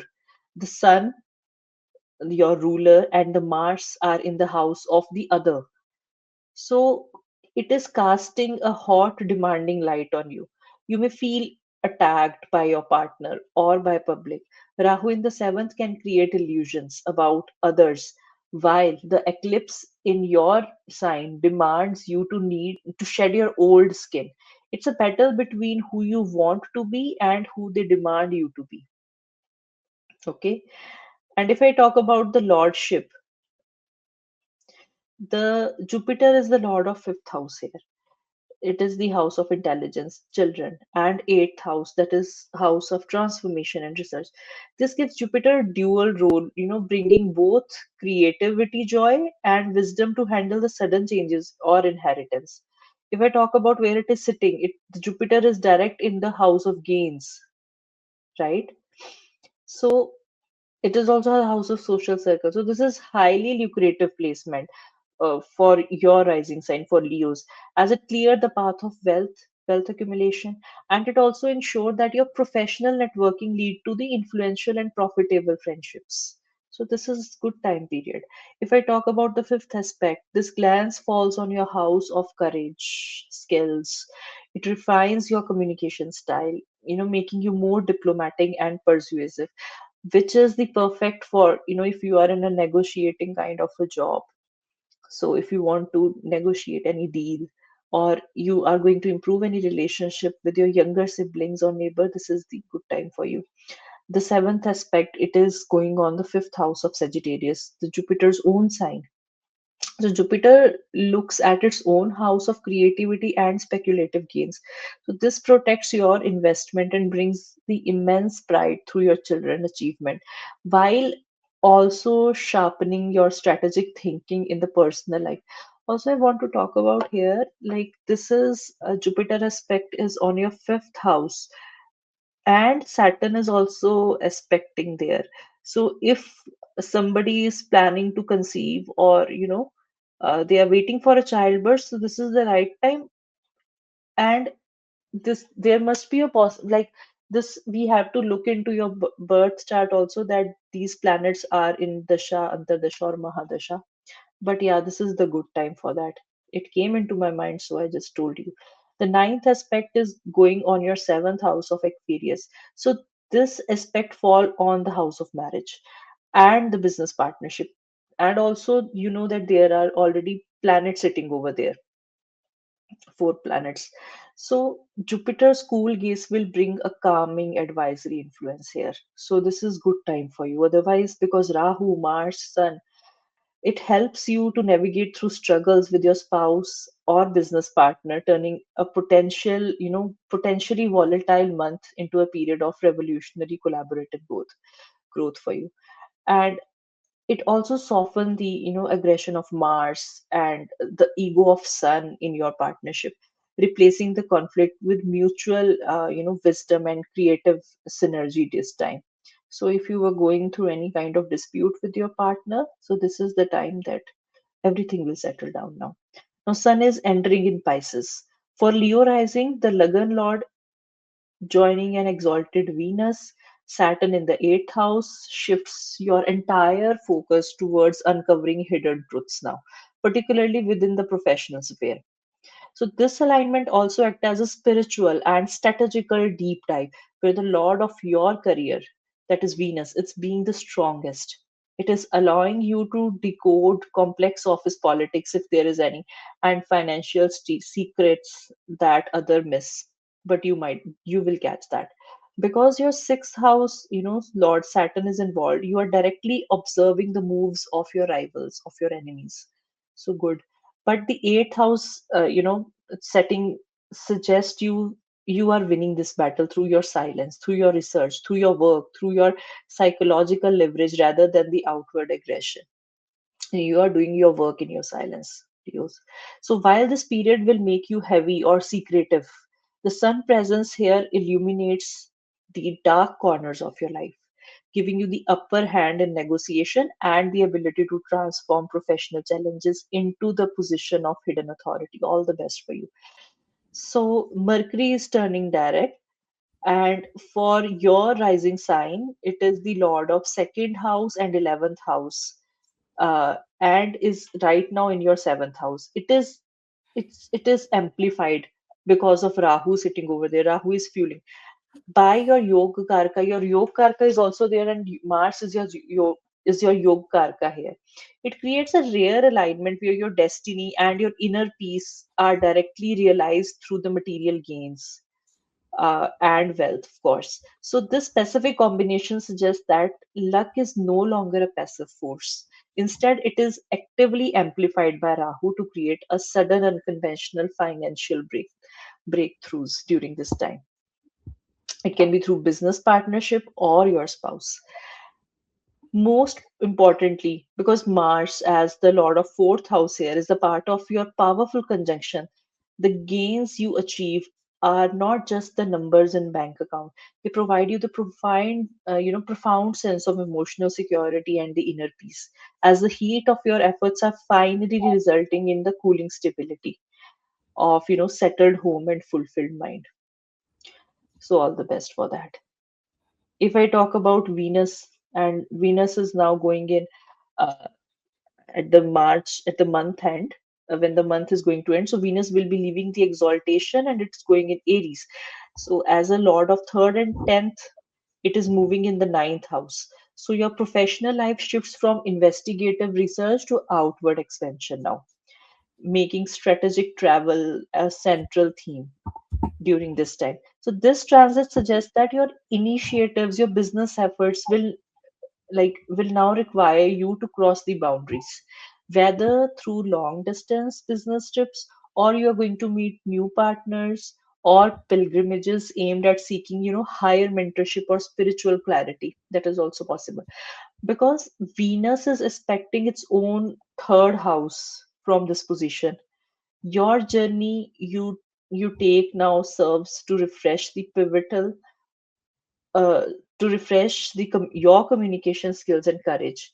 It is ensuring that these travels are not just for leisures, but for your business growth and the alignment of your, daily routine, your daily work, and your higher life purpose. Ultimately, this is the period where, you are moving your body to a new location. So, be it a foreign office or spiritual temple, unlock the luck and the fatherly support you need to elevate your career to the next level. Rest we will discuss in weekly in more detail when this will happen. For now, for monthly, let's just talk about the indicators. So, how it is going to be for different segments of your life.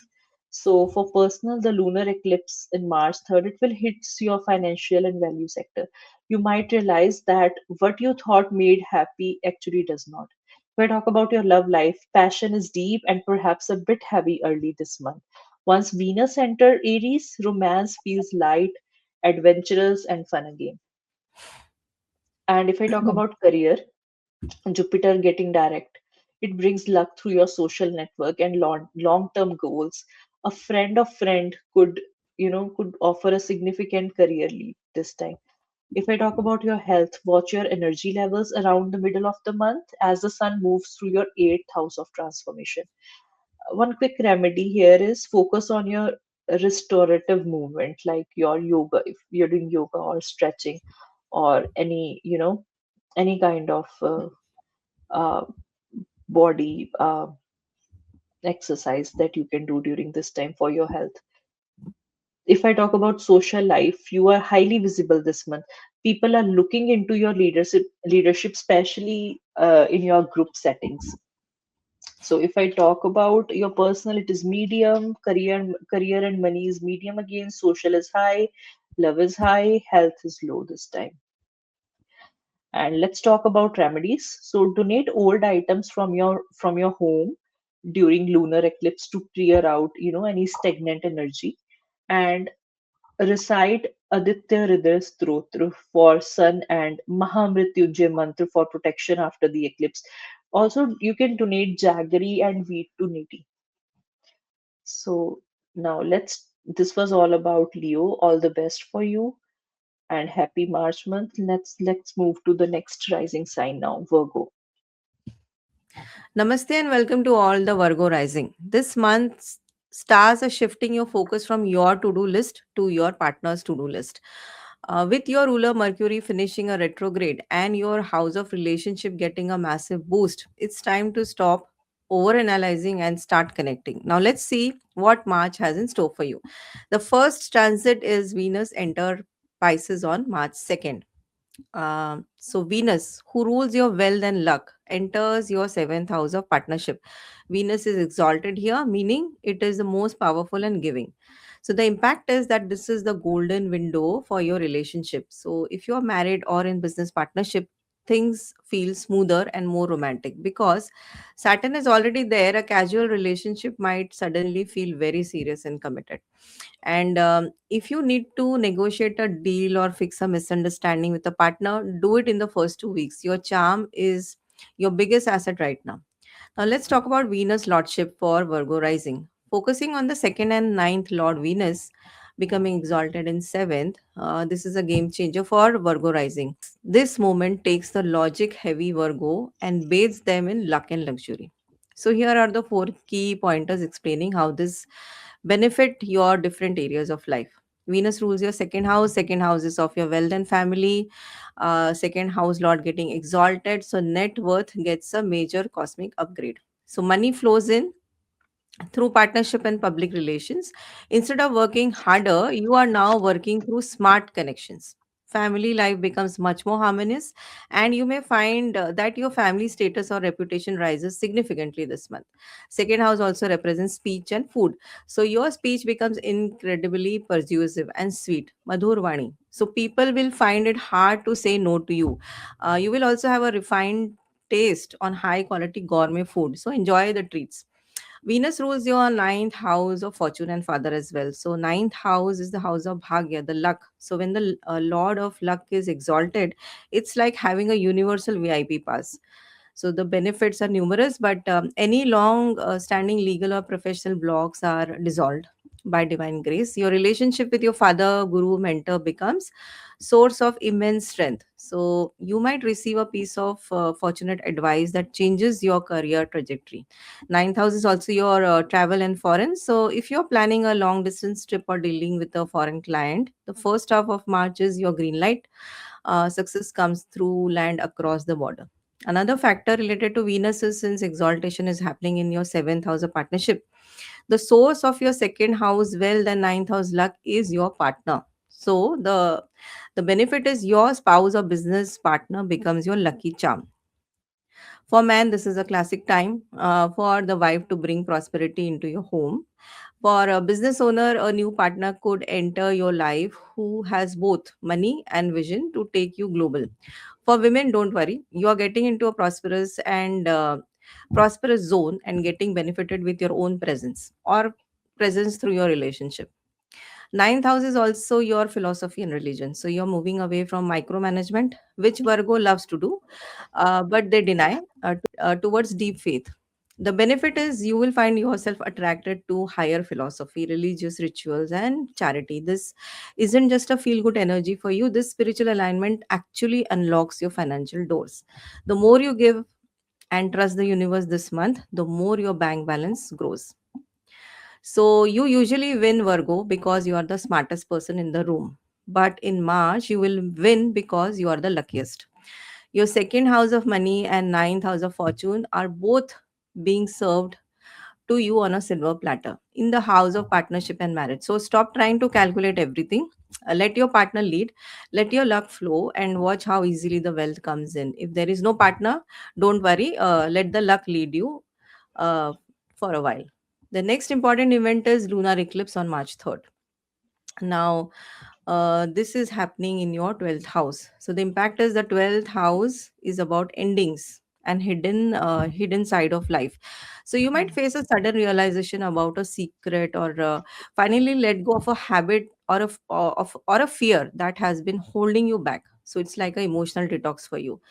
11th lord getting eclipsed in 12th, so you may feel a vanishing social circle. So a long term friendship or a professional network may suddenly fade away. So 11th house represents friends and social circle, and 12th houses of losses. So don't worry. Things that universe wants you to let go will go. So you might feel very tired or have strange dreams today. Don't fight it. This is the universe clearing out your mental cache. So if you focus on your new opportunities, that will be very good for you, Virgo. Practice secret charity. Since 12th house rules anonymous giving or donating, donate to a hospital or an asylum. This will clear the heavy energy of the 11th lord, and will help your gains in finance. Journal your dreams. The 12th house is the gateway of to the astral realm. So your 11th lord of hopes being eclipsed in here means your subconscious has the answer you need. So just listen to your intuition and don't commit to any new group or projects. Anything started now in the realm of social gains is likely to be eclipsed or hidden later. So wait for the light to return. Don't overanalyze a loss. So if a source of income or a friend departs, do not chase them. In the 12th house, things leave because their karmic contract is over. Now, avoid public speaking or outings because your energy, your moon is literally in the house of hiding. So if you feel misunderstood or drained, uh, if you try to go socially active, then it can create issues. So this is a no action day for you. Rest, keep calm, and meditate. Let's talk about the next important event that is most awaited also, Jupiter going direct on March 11th. Now, this is a big one, and we will take a minute or two to explain what changes you can expect. So, on March 11th, the great benefic Jupiter, our guru, stops its retrograde in the 10th house of career. It goes direct and towards its exaltation. So, currently, Jupiter is in Gemini, and in next few months, it will go into the sign of Cancer, where Jupiter gets exalted. So Jupiter is very close to attain its full power.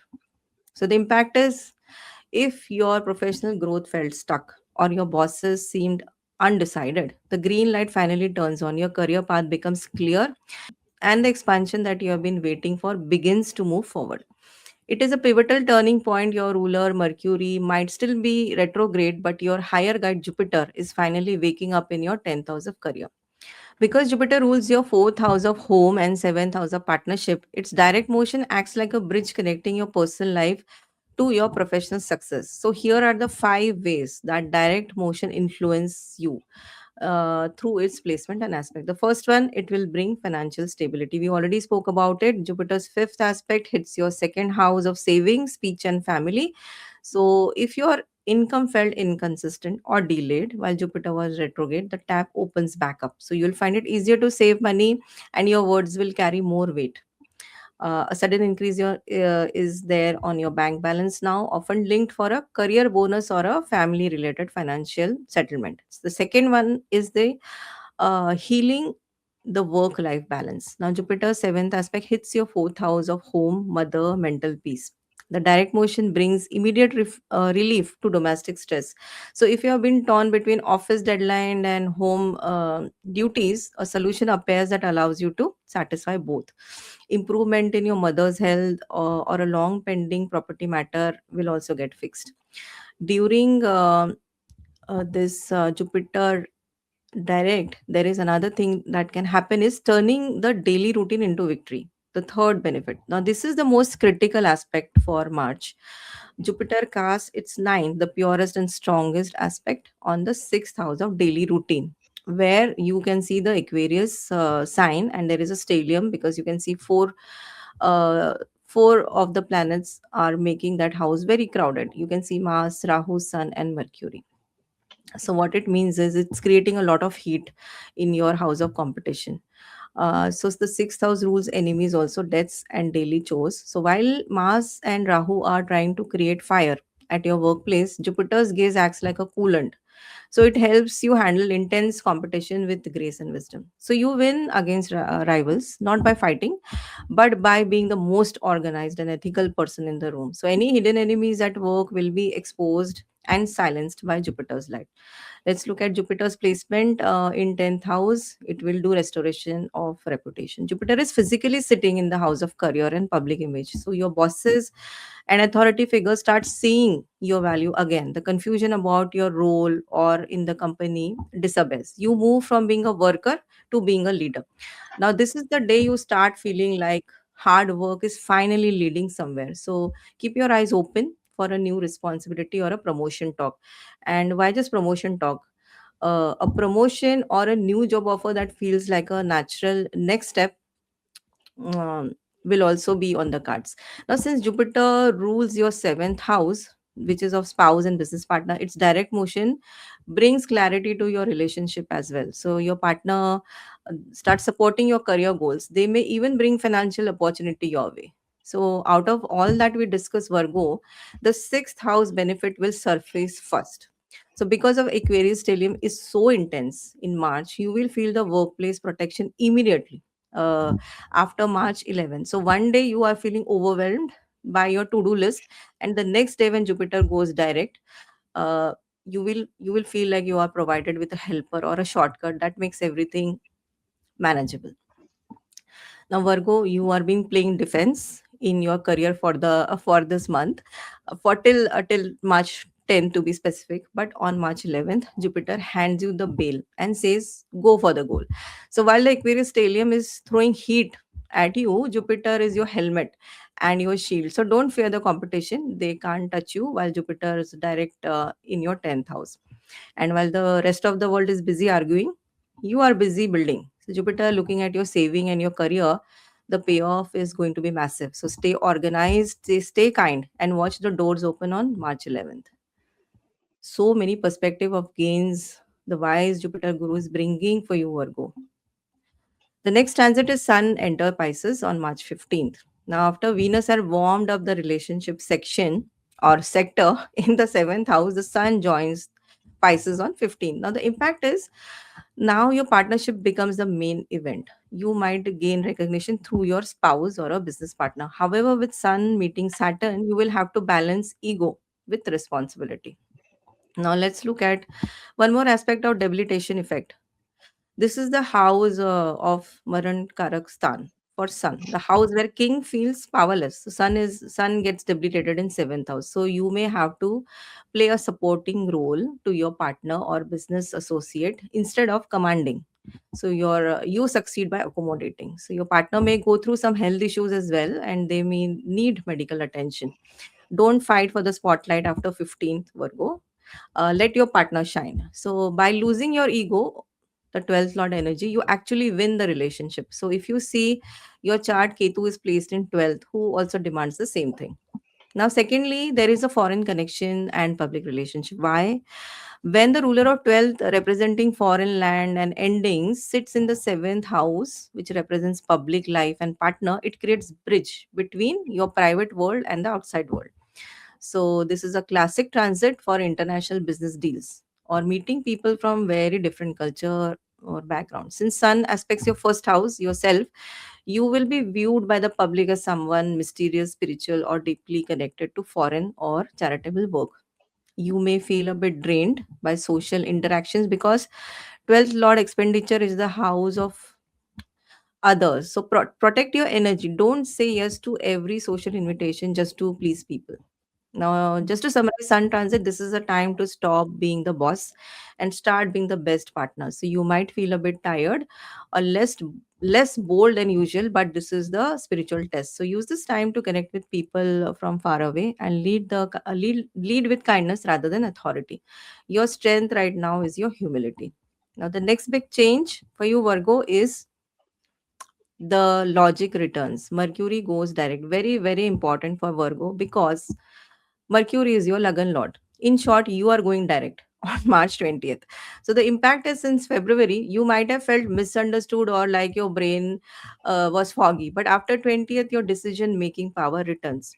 100%. Any confusion regarding contracts or travel plan disappears. So let's talk more about it because it is important as your Lagan Lord. Mercury will be reclaiming your personal power and will return in its force. So do drop us a comment to all the Virgos. While Mercury is retrograding right now, when you're watching this video, from Feb 26 to March 20th, you're likely feeling out of character, perhaps more indecisive, physically drained, or mentally foggy than usual. So if that is what you're going through right now, let us know. But this will all shift on March 20th. Your Lagna Lord goes direct. This is the personal new year for you. So the self doubt that plagued your first 3 weeks of March disappears. Now you will feel sudden surge in physical energy and mental clarity. The impact is any confusion about your health or your life direction starts to resolve. You move from being reactive to proactive. Mercury from sixth house is also aspecting your first house and blessing you actually. So the discipline of daily routine, clear communication and work ethics, and because Saturn is also there, the structure will all come to you naturally. A few more impacts. Mercury is also your 10th lord of career and profession. So the 10th lord going direct is about visible shift this month. What is the shift? Hmm. For the last few weeks, your career might have felt like walking through mud. Projects were delayed, emails were misunderstood, and your reputation might have felt a bit shaky. What happens now from March 21st onward? The clog in your professional pipes is cleared. Decision from upper management that were pending will finally be announced. If you were waiting on a pitch to new idea or apply for a promotion, this is the window where the universe finally says yes. So Virgo, for first 20 days of March, you are a master strategist without a map. But once your ruler Mercury goes direct on 20th, the map appears. Your health improves, your bosses starts listening, and the fog in your head finally lifts. So wait for March 21st to sign your life away. Is the day the king of your chart finally wakes up. Now let's talk about the next transit that Aries, sorry, Venus transits into Aries on March 26th. So this is the final transit for the March. But just precaution, I want to share. Mark 28th and 29th on your calendar. During these 48 hours, Venus will cross the Gandanta, the karmic knot. That means it moves from watery depths of Pisces to the fiery eighth house of Aries. So from whenever a planet is moving from fire to water, we call it Gandanta. It's a little sensible time for those 2 days. Now, spiritually, this transit shifts your focus towards uncovering deep secrets or occult knowledge, prompting a powerful transformation in your personal value and long term benefit. Just to share some more glimpses, your second and ninth lord enters eighth house on March 26th. So it creates a sudden well signature where you may receive unexpected financial gains through inheritance, tax refund, partners, increased income, etc. More details we will talk about this in the weekly prediction when we bring you March last week weekly prediction. So just to sum up, Virgo relationships upgrade is there, clarity on career is there, letting go of the past is there because eclipse on March 3rd helps you to close the chapter you have been dragging along for too long. Financial flow is also there for this month. Um, let's quickly touch base on the segments and indicators. And career and finance, everything moves from draft to final after March 11th. You're getting the green light. So don't get into office gossip. Your second lord money is exalted. Let your bank balance only do the talking. On personal front, it's a midnight detox. You may feel unimaginable urge to be alone or solve a mystery from your past. So use the first week of March for meditation and shadow work. Once your mind is clear, your life gets back to 100%. Love and relationship, it is the biggest focus area. This is your soulmate window. Venus in your seventh house is pure magic. If you're single, you can meet someone who feels right instantly. So, and if you're married, your spouse becomes your lucky charm. On social, the 12th house eclipse makes you feel socially drained in the first week of the month. So you might find social gathering noisy and pointless. The tip is it is okay to say no to some of the invites because your energy is better spent on your partner or your own career. Then from 11 to 20, when Jupiter goes direct, your public life starts to feel lighter. People will start coming to you for advice. From March 20th to the end of the month, it will be a fresh vibe because your Lagan Lord goes direct. So the social fog lifts.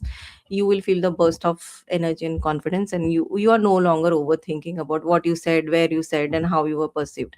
On health, watch out here.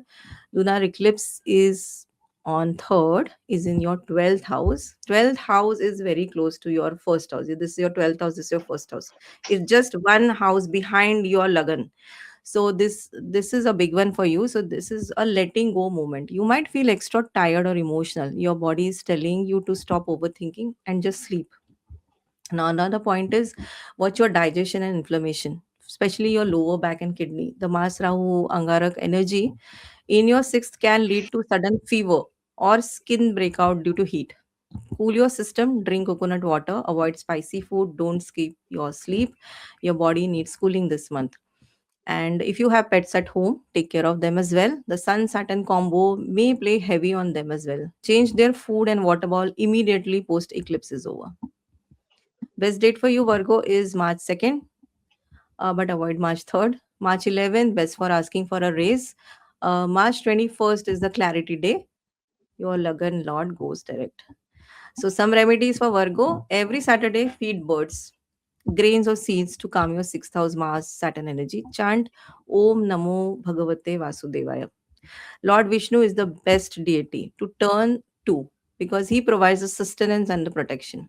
And you can also donate on Fridays rice or milk to any religious place or to a woman in need. This will amplify your exalted Venus energy.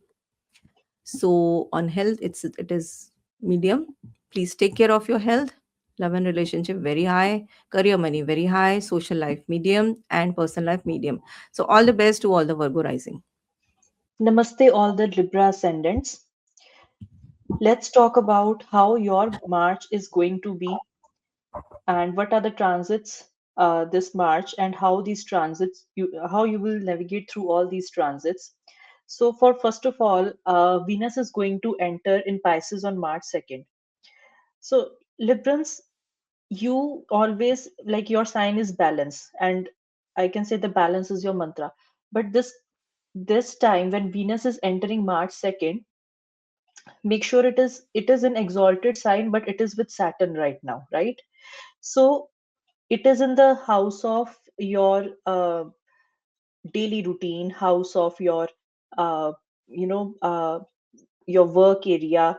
If I talk about other things like enemies, and all can be seen from this house. So this is the health warning yoga as well. In the sign of Pisces, Venus and Saturn, they will create fluid retention. Pisces is the water sign, and you might feel heavy or bloated. Saturn freezes the digestive fire because Saturn is a cold planet, and you must avoid any kind of heavy, cold, or processed food during this time. If I talk about Venus, because Venus is also carrying the eighth house energy here, so ignoring your health could turn a simple stomach ache into deeper and more stubborn issue. Okay, and if I talk about, because enemies can be seen from this house, if I talk about the sixth house enemies, because your Lagna Lord is entering here and it is exalted now, you will be winning against those who are opposing you. And since the fourth and fifth house lordship is with Saturn, and Saturn is all about serving. So it is involved, because Saturn is involved, you might find that your creative projects or your property matters, they require you to serve others to solve the complex issues. And ultimately, you will gain a huge respect after, helping the people in solving these kind of issues. If I talk about Venus and Saturn conjunction, because Saturn is already sitting here and Venus is getting exalted. But see, Saturn will only allow Venus, like it will say that I'll give you success only if you are following a certain routine. Like you are waking up early, you are eating clean food, you are doing hard work, right? So this is not the time for luxury. It is the time for structured refinement. Venus and Saturn conjunction in your sixth house. Then comes lunar eclipse on March 3rd. This at this particular time when Moon, the ruler of your career house, is getting eclipsed by Ketu, you may experience a fading out or sudden shift in your professional life. There must be identity shift, like you will suddenly feel detached from your current job title or the role that you are currently working on. You also feel that the project that felt important suddenly may lose charm, and you realize that they no longer serve you, or you don't like want to work on that particular job title anymore. It is also possible because like Moon and Ketu, here the moon is the illuminatory planet, one of the illuminatory planets. So it is getting eclipsed, so your visibility will also decrease for some time. Professional recognition you are expecting may be delayed, or you might choose to work from behind. Like you don't want to come on the backstage, you want to work behind the stages, or you don't want the spotlight, I can say. And what effect it will put on second house, this particular eclipse, because Ketu is the ruler of Scorpio, co-ruler of Scorpio, and it is present in the 11th house of gains.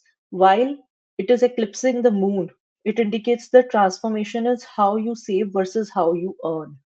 So you might feel there is an urge to spend your savings on spiritual cause or long held dream. So you will spend some money over there. If I talk about your family wealth, there could be some kind of confusion, or there can be some hidden information regarding your family assets or ancestral property that comes to light during this particular eclipse. And if I talk about the 11th house, so what will happen on the 11th house? It is the house that represents your social circle, the large circle income. The Moon Ketu conjunction is actually happening here, and it is bringing the sudden windfall from the past karmas. Or it could mean that the sudden exit of a friend or professional network that was actually draining your energy, that will happen. So it's good for you if the things are no longer, if the relationship or any things are not serving you, it should come to the end. If I talk about the gains during this time, it often comes with the feeling of, is this it? You may achieve a financial goal, or you realize that it doesn't bring the emotional satisfaction to you that you were expecting. It is pushing you toward more meaningful ambitions during this eclipse. And the 11th house also ends mark the end of a friendship or a source of income that was ego based. So you being taught that true gains will come from disciplined creativity and not from impulsive gambles. Then on 11th of March, the Jupiter is going direct. So career growth is there. Your career will accelerate. If you have been looking for promotion or new path, the door will open now. This transit favors the ninth house of higher learning and travel for you. Okay, visa applications or educational goals, finally it will move forward, and you will feel yourself planning a significant trip or publishing work that expands your global reach. And see, the Jupiter is the lord of uh, third house and sixth house here, the lord of your efforts and the lord of obstacle and health, your daily routine. Well, these are traditionally difficult houses, right? But Jupiter uses this energy to give you wisdom to overcome the enemies, and it will give you the courage to do hard work, right? And where the Jupiter is sitting right now, Jupiter is sitting in Gemini, your ninth house. So Jupiter, when it is going direct here, it is going towards your 10th house, right? Right now in the ninth house, it will increase your luck. Your father figure, or or your gurus, they will favor you. This is one of the best transit for you right now, as it feels like heavy weight has been lifted from your luck, and it will make your path forward much smoother and more purposeful, Libra natives. So it is good time for you. If I talk about the aspects of the Jupiter, so Jupiter casts three aspects: fifth aspect, seventh aspect, and ninth aspect. If I talk about the fifth aspect, it will fall on your first house. So this is very protective aspect on your physical body for you yourself, because the first house is the Lagna. It brings a sense of calm, or purity in your personality. It will help you to make better decision. It will provide you wisdom and improve your overall vitality and charisma as well. Then it is aspecting the third house, where the Sagittarius sign is falling. So Jupiter look at its own sign of self effort and siblings. So this gives you the stamina to complete the projects that were previously stalled, and it will ensure that the short travel, those are fruitful. And if it is professional travel, it will be significant for you, as well as it will be significant for your spiritual growth as well.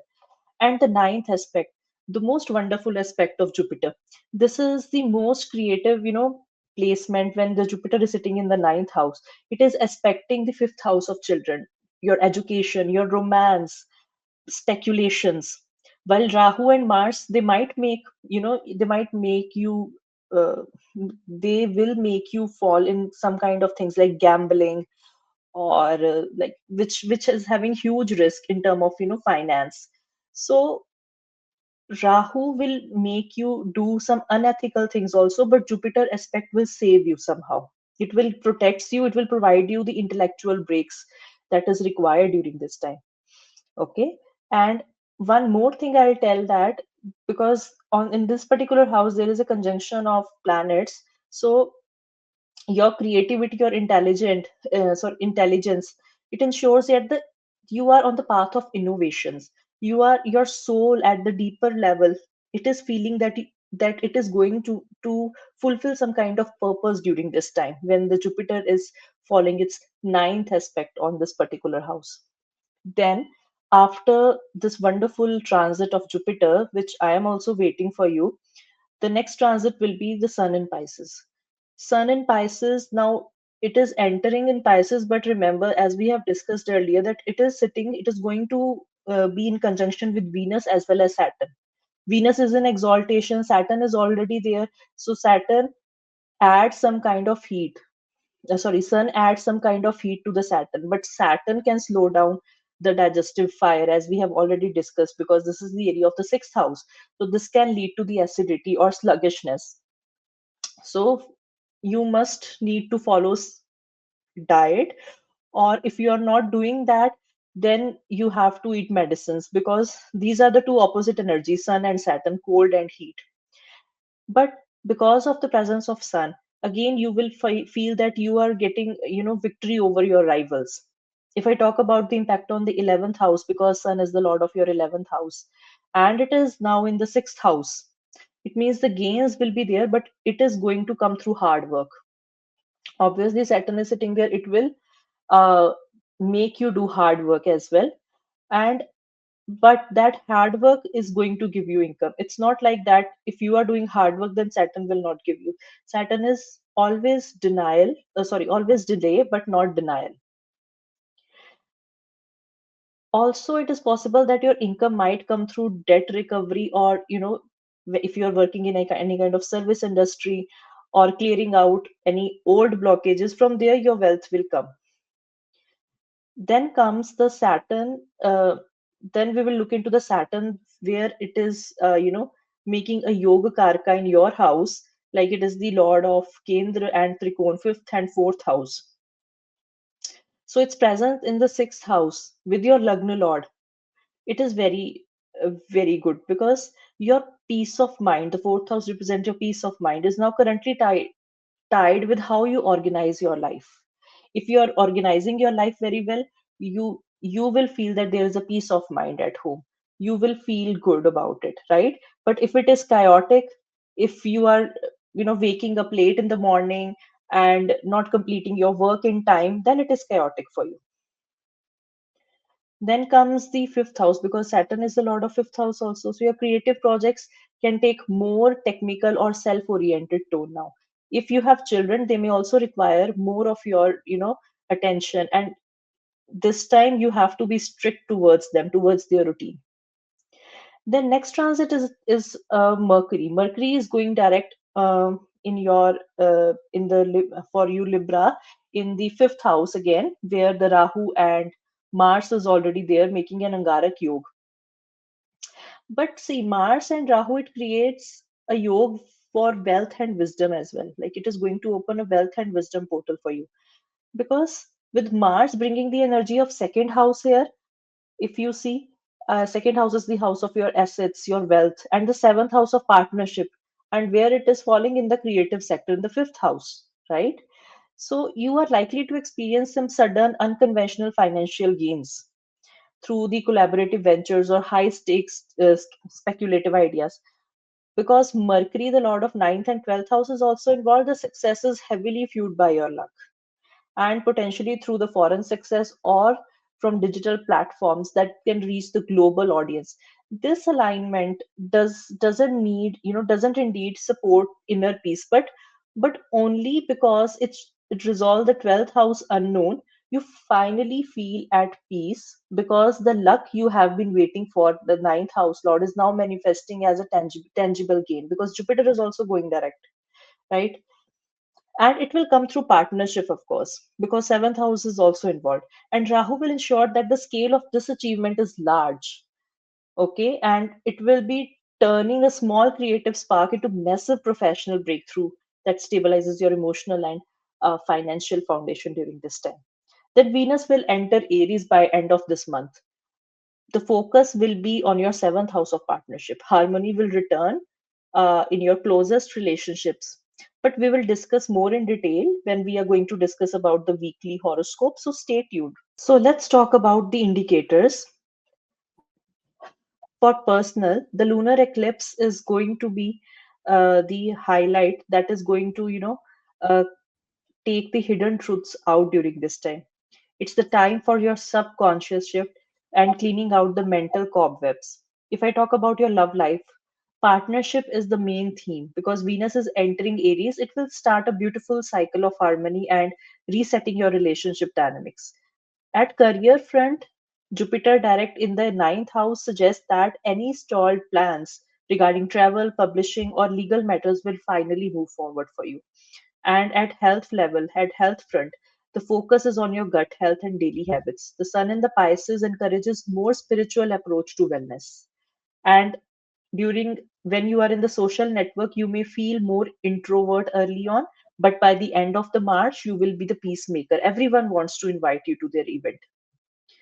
And let's just take a look on the indicators here on the screen. At personal, it is medium. Career and money, it's high. Social, medium. Love, high. And health is low. For remedies, incorporate more water into your routine.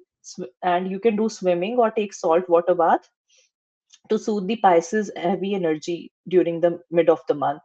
And for remedy, chant Shukra mantra, Om Dram Dream Drom Seh Shukraya Nama, and donate white flowers and rice to female deities to any religious place. It will soothe Venus or moon energy. Let's talk about the next rising sign, Scorpio. Welcome to all the Scorpio rising. Now, March 2026 for you is a month of creative highs and professional reboots. Since Scorpio is a sign of transformation, these transit will feel like a deep internal upgrade. March is a blockbuster month for you. While the world is dealing with chaos, your fifth house of creativity, children, and romance is glowing with exalted energy of Venus. It's time to move from the shadows into the spotlight. So let's break it down for you. The very first transit you can see, Scorpio, is Venus entering into Pisces on March 2nd. Now, this gives the luxury boost. Venus rules your seventh house of partnership and 12th house of foreign and spirituality. So on March 2nd, Venus enters your fifth house and becomes exalted, where Saturn is already present, if you can see on the chart. So the impact is this is a beautiful time for romance and creativity. And if you are in a relationship, your partner brings you a lot of joy and perhaps a bit of luxury. And if you are an artist or a content creator, your ideas will feel divine. You might get extra creative, especially the $1 million creative ideas will come while you sleep or in your dreams, as 12th house of Lord is getting exalted. So keep a pen and a diary on your bedside table. Your children may become your source of joy, and you may spend money on your children as well as on your romantic partner. Your children can go to foreign land or for education or for on creative projects. And if you are single, the 12th lord of foreign and the 7th lord of partner meeting in the 5th house can bring a business or a romantic partner from a foreign land or from a very different cultural background into your immediate sphere. And you might feel lucky in matters related to speculations, because fifth house rules speculations. You may want to invest in stock market, but as 12th lord of losses is also involved here, we would advise precaution. Saturn is there in your fifth, so if you should only focus on long term stock investment if you must, but still we would advise you to avoid.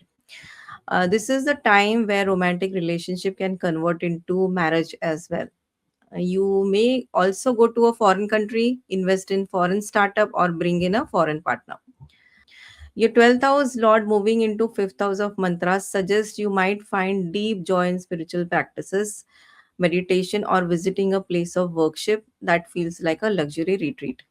With Venus and Saturn both aspecting your 11th house of gains, you may receive a back pay or a bonus from a project you started months ago.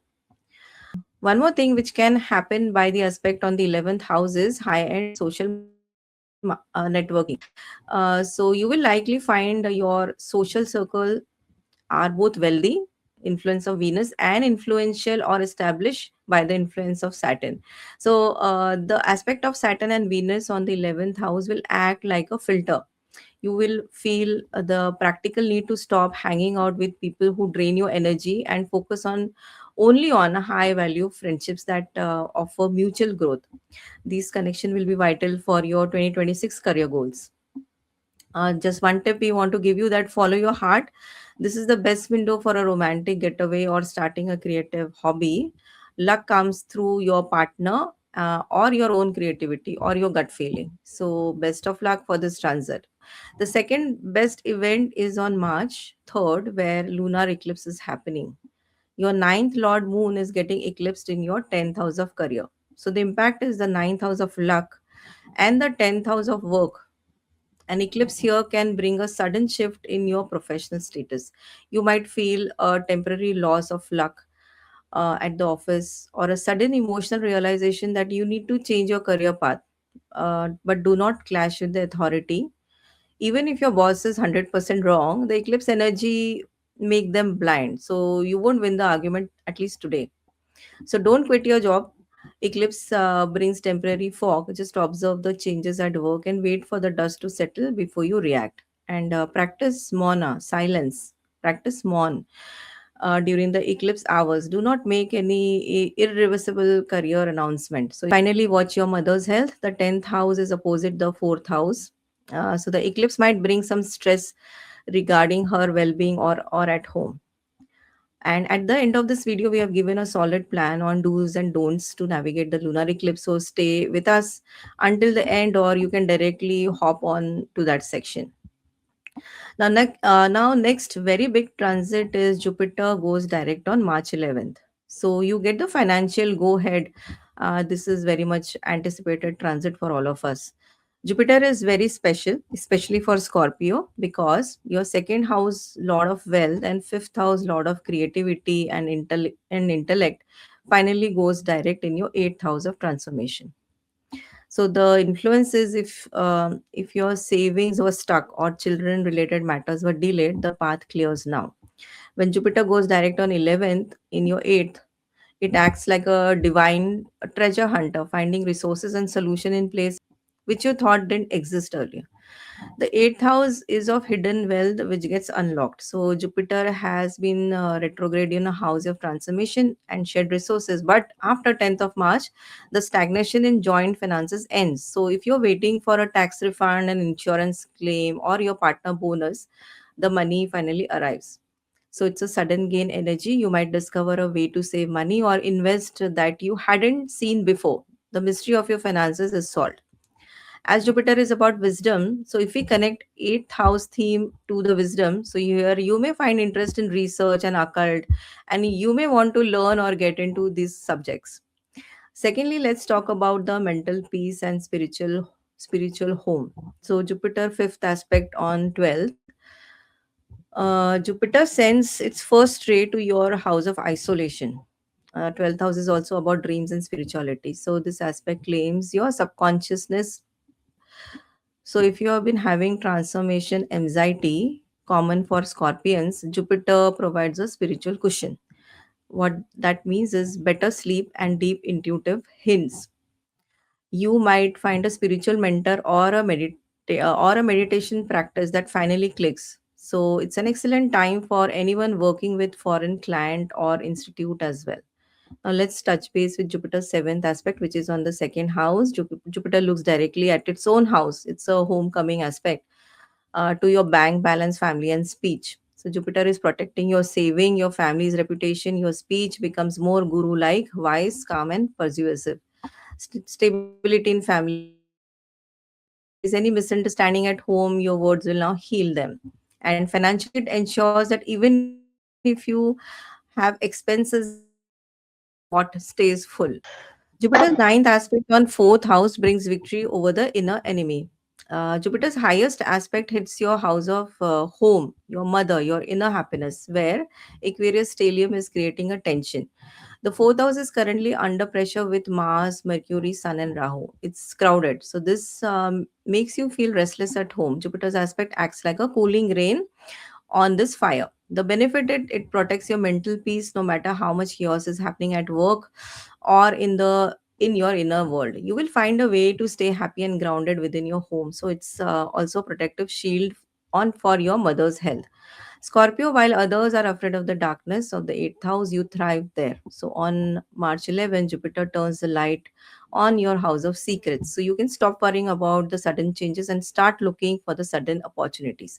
The treasure is there, you just have to claim it. Now, one tip we can share with you is your financial stagnation ends. So it's a great time to review your joint investment plan with your family and your long term security. Let's talk about the next very important transit where Sun is entering Pisces on March 15th. The 10th Lord Sun moves into the 5th house and joins Saturn's and exalted Venus. The impact is on your career. 10th house merges with your house of creativity. So, this is a power transit. You get recognized for your unique talents and creativity. So it's also time when your relationship with your children or students becomes very prominent. So if you are in branding, arts, teaching, this is your peak month. This is also a fantastic time for financial gains through partners or foreign connection. So for single, you might meet someone who is older, very successful or very disciplined. And it's not a fling, it feels like a serious soul connection thanks to Saturn's influence here. And for parents, the transit focuses heavily on your children. You might be very proud of their achievement, or you might have to step up and be a strict but a fair guide for them. Now, Saturn is already keeping the house in order because Saturn is there. You won't get easy fame, you will get deserved fame. So, you might be given a leadership role over a creative project that requires a lot of responsibility. One important thing you need to remember, Scorpio, is ego management. This is one of the big concern in this transit because the sun can make you feel invincible in your opinion, but with Saturn there, if you get too arrogant, the universe will give you a quick reality check. So Saturn and Sun tension will be there. So stay humble to keep the luck flowing. Also, Sun is moving eighth from its own house. So you may face some hurdle if ego comes in the way. So Scorpion take the stage. If you have the presentation or performance to do after the 15th, you will have the authority of the sun and structure from Saturn and the charm from Venus working together. So don't be shy, step into the light. Let's talk about the next big change. Mercury goes direct on March 20th. So the gains return. Finally, your 8th and 11th Lord Mercury goes direct in your 4th house. 8th house represents sudden changes, hidden wealth, transformation, and 11th house represents gains, social circle, elder sibling. Now, let's break it down further. Mercury is your 11th Lord, house of gains, going direct. What does it mean? So, what is happening right now is while Mercury is retrograde, your payments might have been stuck or a friend might have gone silent regarding a deal. So what will change is money that was lost in transit or delayed finally hits your bank account. If you have been waiting for a commission, a bonus, a profit share, the news comes after 20th March. So you finally see the actual profit from your hard work. So it's a great time to reinvestment in your home or office. Mercury is currently in your fourth house, which now gives peace at home. So what is happening is there might be constantly silly arguments at home, or electronics like AC, fridge, Wi-Fi were acting up or breaking down. Communication with mother might have been tense. So what happens now is the atmosphere at home becomes lighter. Misunderstanding within family members also gets resolved with a simple conversation. So if you're planning to buy a vehicle or a gadget for home, now it's the time. The technical glitches in your domestic life disappears. Now let's also talk about the other lordship of Mercury, the eighth lord, now finally solving the mysteries. So what is happening right now is you might have felt anxious, heavy, without knowing why. Hidden problems or old health issues might have resurfaced. So the change after 20th March is the eighth house is about secrets. So Mercury going direct helps you solve complicated problems. You might find a lost document or a hidden truth about a situation comes to a light and give you the relief. Issues with in-laws will also be resolved by simple communication. Any money from insurance, lottery, shared finance, and tax refund, any inheritance or property which was not getting sold, which was stuck, can come through. Jupiter is also placed in your eighth house, so things can start moving. The result is mental clutter clears up. You move from worrying to problem solving. Now, let's talk about the last and the final transit for you, Scorpion, where Venus enters Aries on 26th of March. So the energy shifts from romance to daily routine. So you will likely to resolve lingering conflict with colleagues or beautify your daily workplace using charm to navigate 6,000 enemies. You may incur sudden expenses related to your partner's health or joint debt, requiring a disciplined business first or practical approach to your shared finances. As Venus, your seventh lord, is going 12th from itself in the sixth house, can create trouble with partner's health. So you need to take care of your food habits, daily habits as well. and not indulge into luxury spendings. More nuances on this, we will talk about it in the weekly prediction in the last week of March. Now, let's break it down the entire March into the life segment.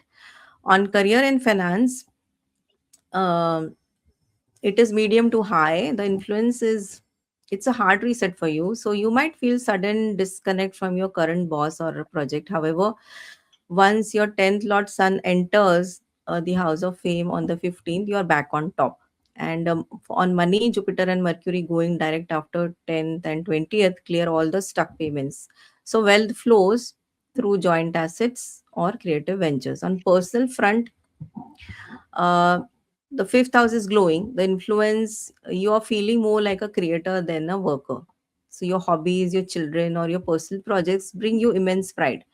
Trust your aha moment. This is the month to start that creative project you have been putting off.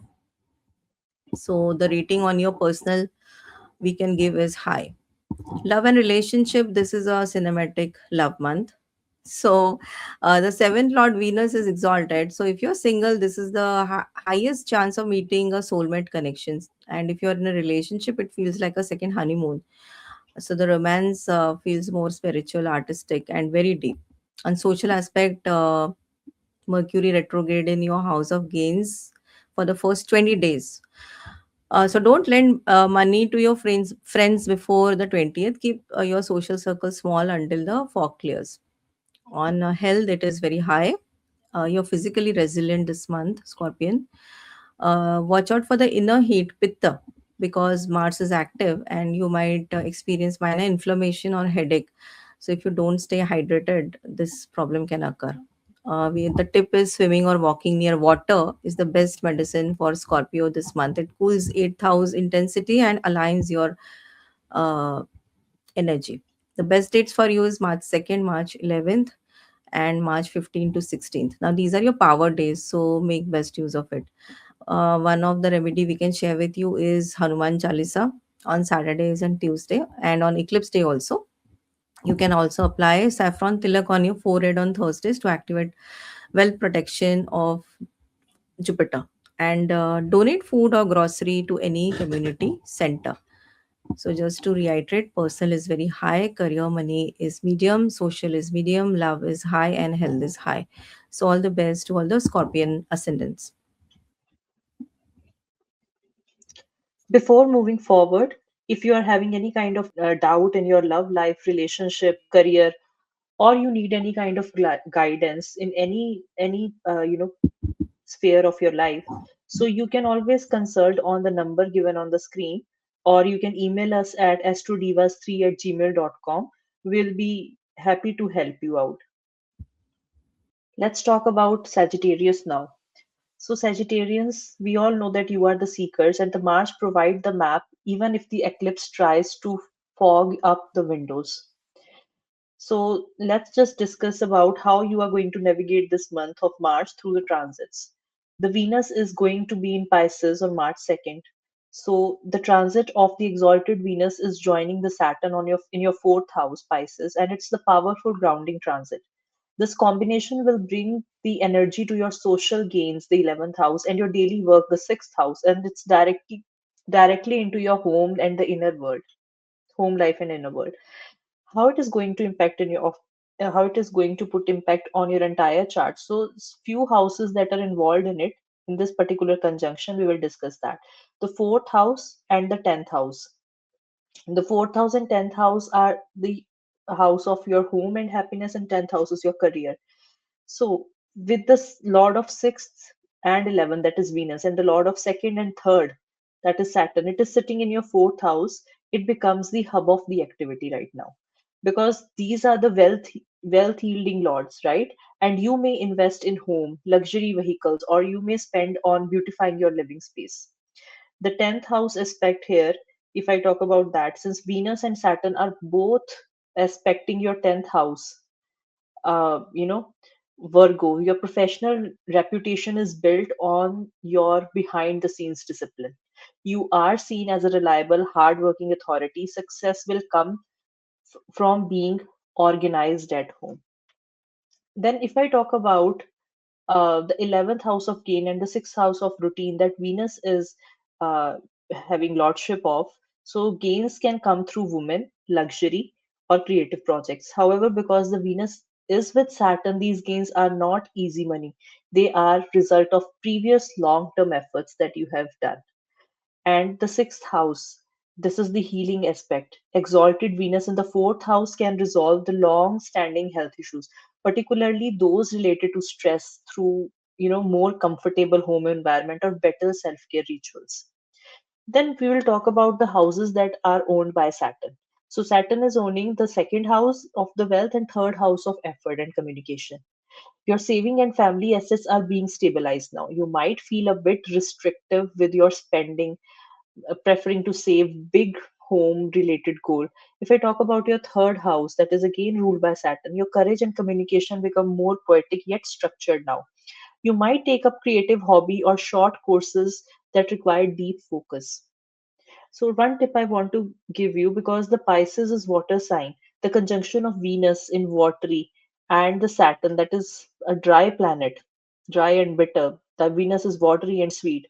It can sometimes feel like heavy emotions. Make sure you give yourself space for spiritual activities to balance your heavy workload. Then comes the 3rd March when lunar eclipse is going to hit. This eclipse bring together Moon, the 8th lord, and Ketu, the 12th lord. It is creating a highly spiritual but turbulent moksha energy in your house of fortune. Let's break down this particular thing. The ninth house, it's the field of action. So this is where the eclipse occurs. So this is the long held belief, any long held belief or the relationship of your father or your mentor or religious views. You may undergo a sudden back out or total transformation in that area. And the moon is the lord of 8,000. 8th house lord is being eclipsed by Ketu. Sudden changes or any hidden secrets regarding your spouse, finances, or your own inheritance may emerge. It can feel like sudden loss of control that leads to deeper realization. Then comes the 12th house lord Ketu. Ketu involvement pulls in the theme of isolation, detachment, foreign lands, letting go. So you may feel strong urge to abandon a long journey, or high level course to seek solitude instead. Now, if I talk about on the opposite side, the eclipse is aspected by the cluster of planets. Those are Rahu, Mars, Mercury, and Sun, right? They are sitting in Aquarius. So while you are trying to find meaning and peace, your daily life, third house is chaotic. This is high speed communication, potential arguments with siblings, neighbors, the restless urge to do something rather than the reflect. And third and ninth, as because this is ongoing on third and ninth axis, you are caught between the logic and effort, faith and grace. The heavy weight in the third house suggests that your own aggressive efforts or innovative ideas might be clashing with your traditional values or your father's advice. Okay, so this is I want to just tell you one more thing, that this is a classic, in the classic, it's Viparit or sudden insight combination. While it looks difficult because the two Dushtana lords are they are meeting in Trikona, the lucky house of yours. It often results in sudden enlightenment or breakthrough in a legal insurance matter that was previously stuck. So all the best for that. Then Jupiter is going direct on 11th of March. Your ruling planet is moving forward, so your world view expand. The legal or education matters, they will move in your favor. Your ruling planet moves forward in the seventh house of partnership. This marks the end of testing phase in your closest relationship, whether business or romantic. You will find it much easier to grow with someone else rather than feeling held back by them. If we talk about the lordship of the Jupiter is your Lagna lord, and it is the ruler of your fourth house, mother and home. So this means the Jupiter is you, and the movement directly dictates that your personal health, happiness, and domestic peace. If I talk about where it is sitting right now, it is sitting in the seventh house of Gemini. So Jupiter is direct in your house of the other. the partner house.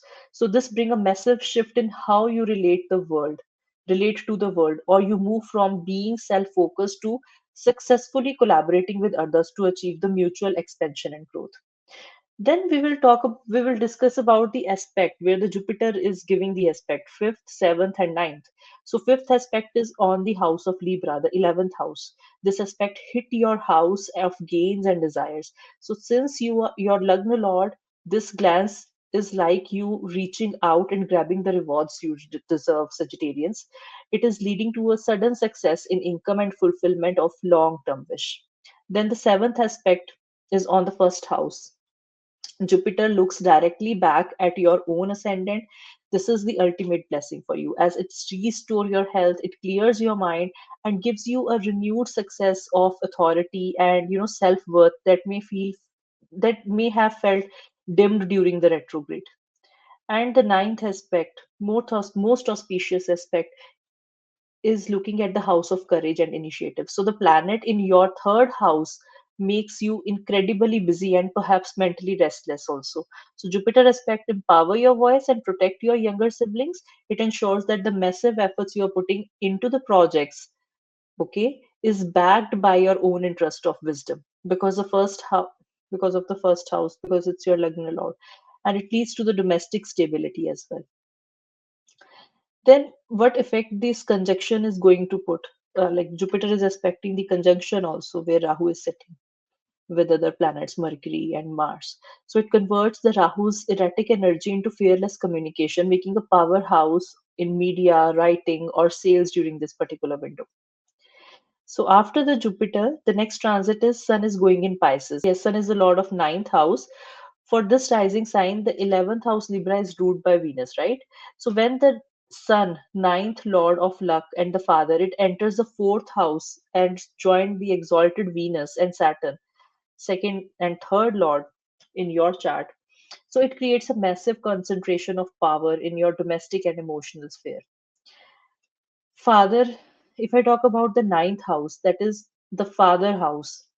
So, since the sun is the ninth lord, its presence in the fourth house creates the dharma karmic link between your destiny and your home. Your father or mentor figure may become very important, or very much involved in your domestic life. Property matters during this time, and your fortune is now physically sitting in your assets. So the prime time for lucky acquisition at home, a vehicle, or boost in your family prestige is on the cards. If I talk about the impact on the 11th house, since the sun is joining the lord of the 11th house, your gains are, being eliminated, but also disciplined during this time because of the Saturn presence. So money or profit may come through real estate, agriculture, or home-based businesses during this time. If I talk about the social connections, the high status people, because Sun, it may visit your home or help you secure financial gains. But Saturn present ensures these connections are professional and serious. So it is good for you. It's not just any random person can approach you. If that person is good for you, because of the presence of Saturn, only those people will be with you. So after this, the next transit is the Mercury going direct. Because Mercury is the lord of fourth house and seventh house, and it is going direct in the Aquarius, where Rahu and Mars both are sitting already. And Rahu and Mars are bringing the energy of fifth house. Mars is bringing energy of fifth house and 12th house. Rahu is the co-lord of the Aquarius, where it is already sitting, and Mercury, as I have discussed, fourth and seventh lord. So first of all, Mercury brings your home life, peace of mind, and your legal partnership into the third house of efforts and communication. And if I talk about Mars, it brings your creative intelligence, your children, alongside your subconscious and foreign connection into the same active zone. And if I talk about Rahu, it acts as an amplifier. It is making everything bigger and faster and more unconventional for you. So this is incredible time for writing, teaching, or launching digital platform. You have that Rahu edge to make things go viral.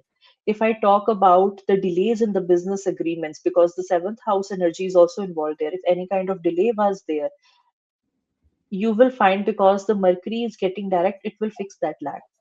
Okay, you can now talk through the tough stuff. And Mars here will give you the guts to try something new with your hobbies or investment.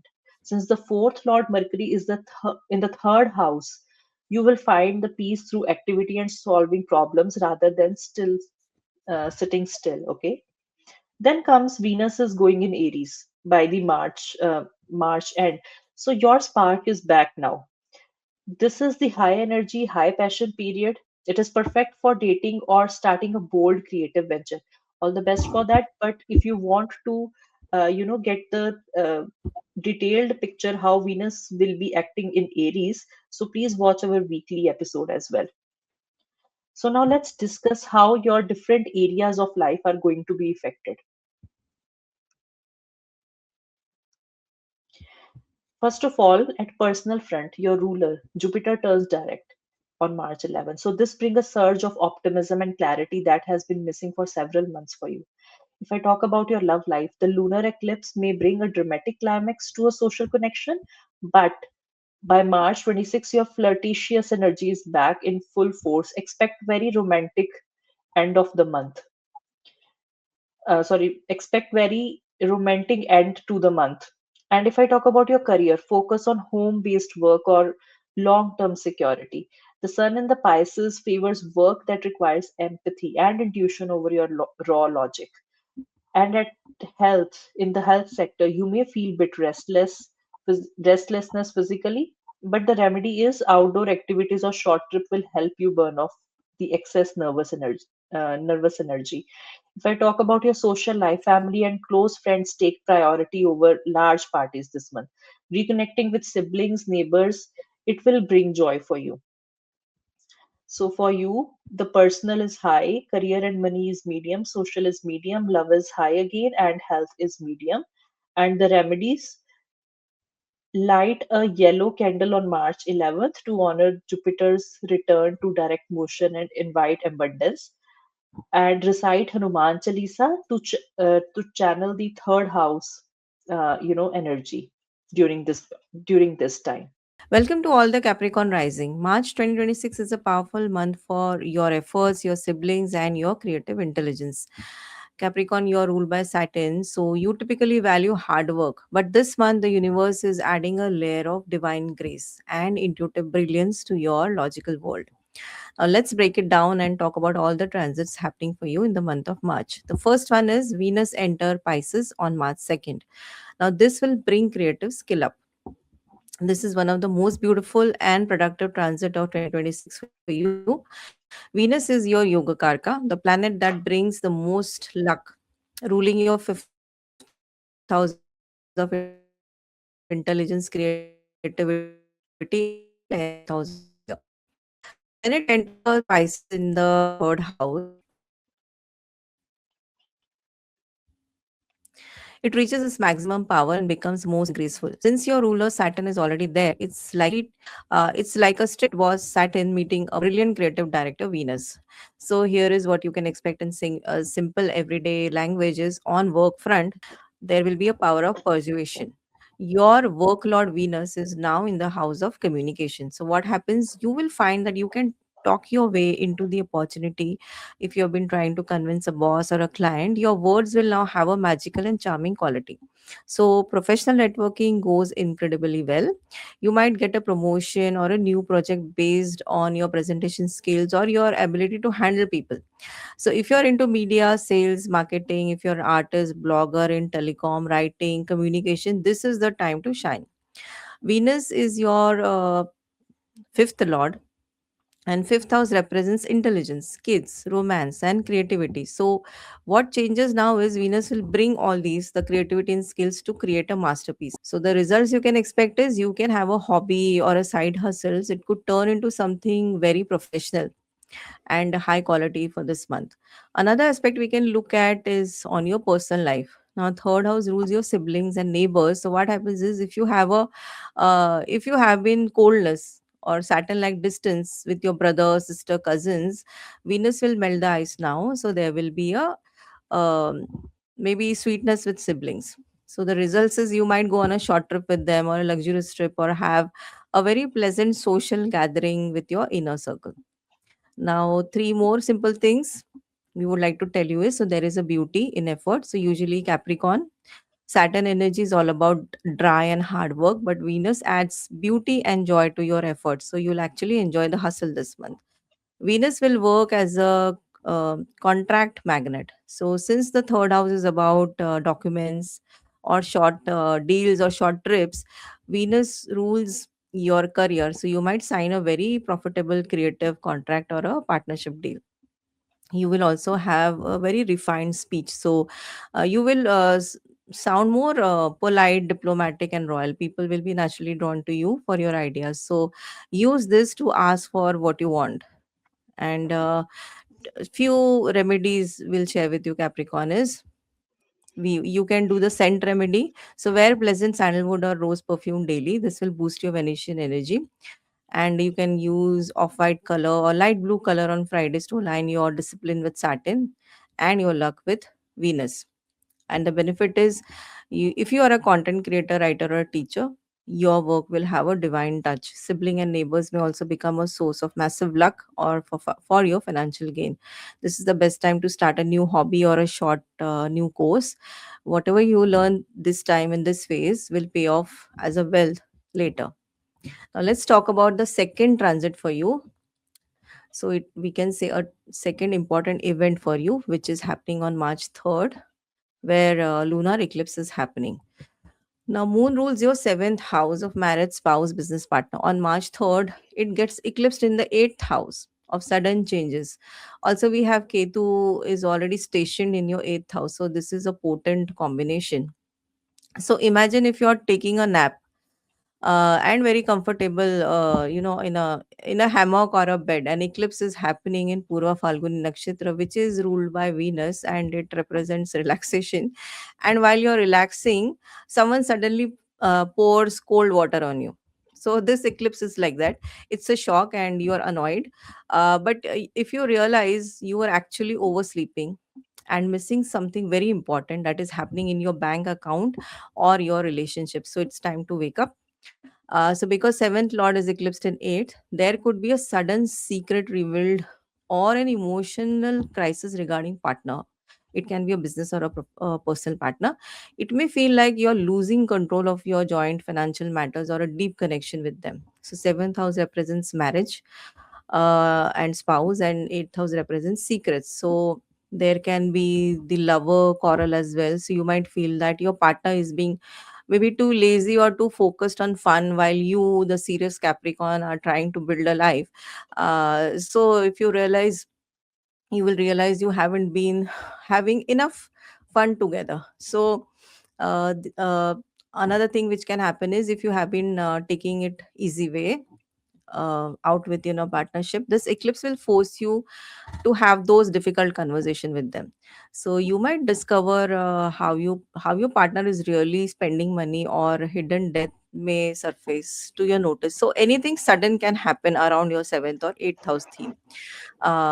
There are two more things that we can add is, you may find asking yourself in the eclipse period that, is this relationship actually making me happy, or I'm just used to it. So things like that can play on your mind. So this is a cleansing period. Any toxic pattern in your relationship are being pulled out by the roots. So I think this is a good eclipse where things gives you clarity. So one of the remedy we can share with you, because it's complicated with the seventh house spouse or marriage. So don't argue with your spouse or partner today. The eclipse fog makes everything look worse. So wait for 48 hours before discussing joint money or sensitive issues with your partner. And since this eclipse is connected with the partner house, you may look at Shiv Parvati or Shiv Shakti. Worshipping them as a couple brings balance to your seventh house of partnership. And donating red items, because this is Purva Falguni, it's a fierce and Ugra star. So donating red clothes or red lentils, masoor dal, helps appease the heat of this event. Okay, now let's move to the next very big event for you, where Jupiter goes direct on March 11th. So Jupiter rules your third house of efforts and 12th house of subconsciousness and expenses, and it goes direct in your sixth house of service and daily routine. So the impact is, Jupiter here acts as a guardian against your rivals. So if you have been feeling overwhelmed by daily chores, health issues, or workplace enemies, the direct notion gives you the wisdom to handle them effectively. So your service mindset returns. You find the discipline to clear debts or to stick to a health routine that actually works. And it turns hard work into meaningful work. Now, Jupiter has three aspects. Let's talk about it quickly. Jupiter's fifth aspect will be on the 10th house of career.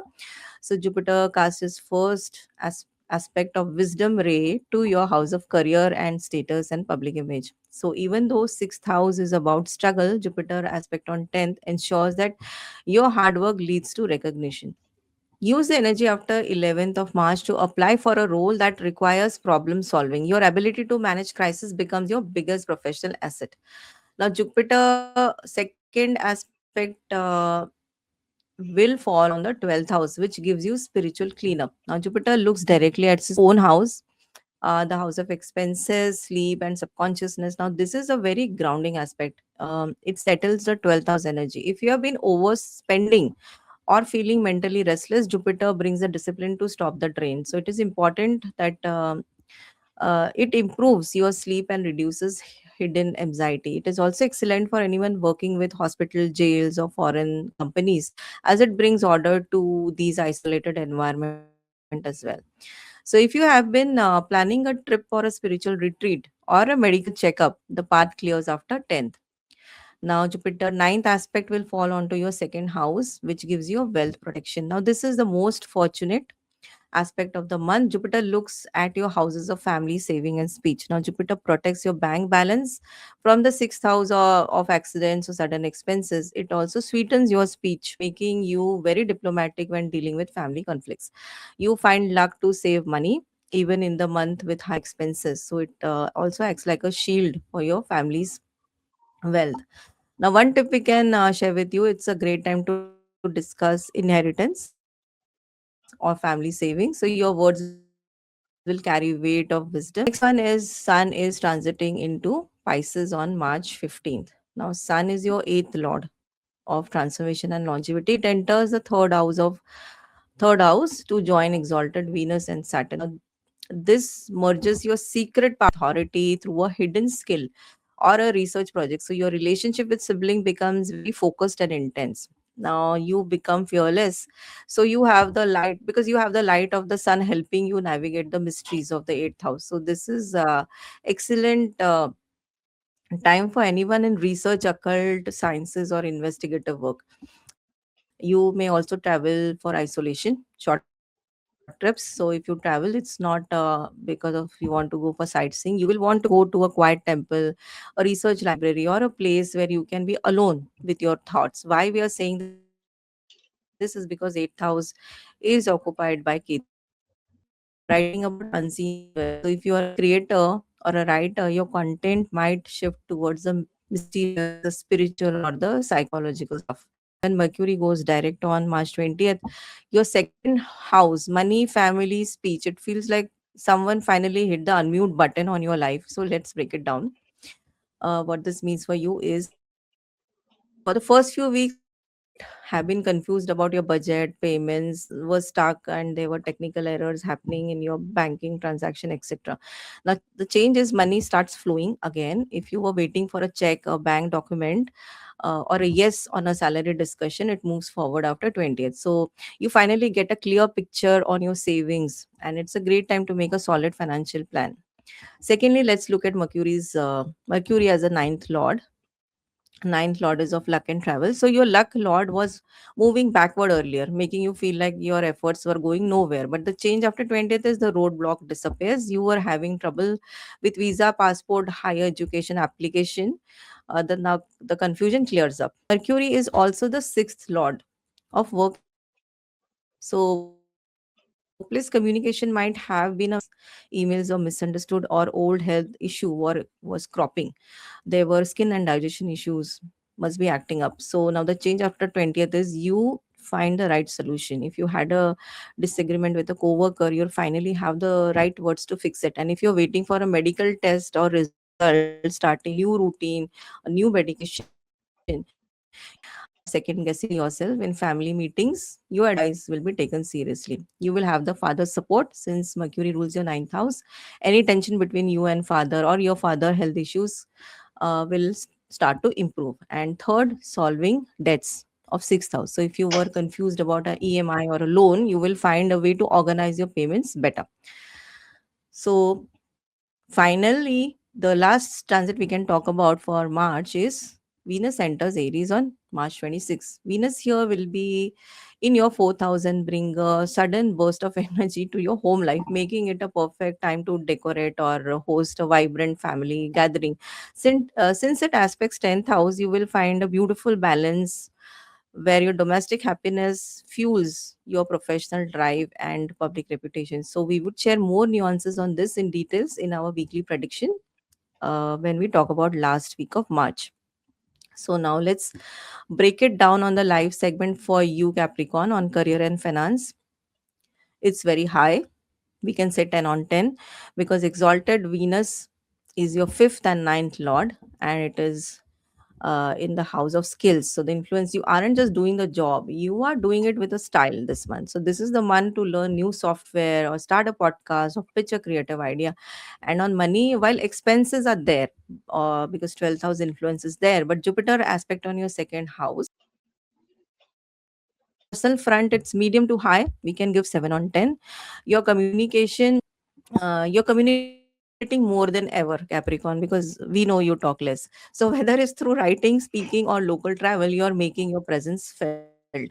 On love and relationship, it's medium. Watch out for the March 3rd eclipse because moon rules your seventh house and partner. So this eclipse in eighth house can bring up hidden insecurities of your partner, and they might be going through an emotional storm. Your job is to be an anchor for them and not the wind. Finally, let's talk about your health. Health is medium. Teeth, throat, and eyes, these areas you need to take care because your Aquarius stellium is there, so you have to watch your diet.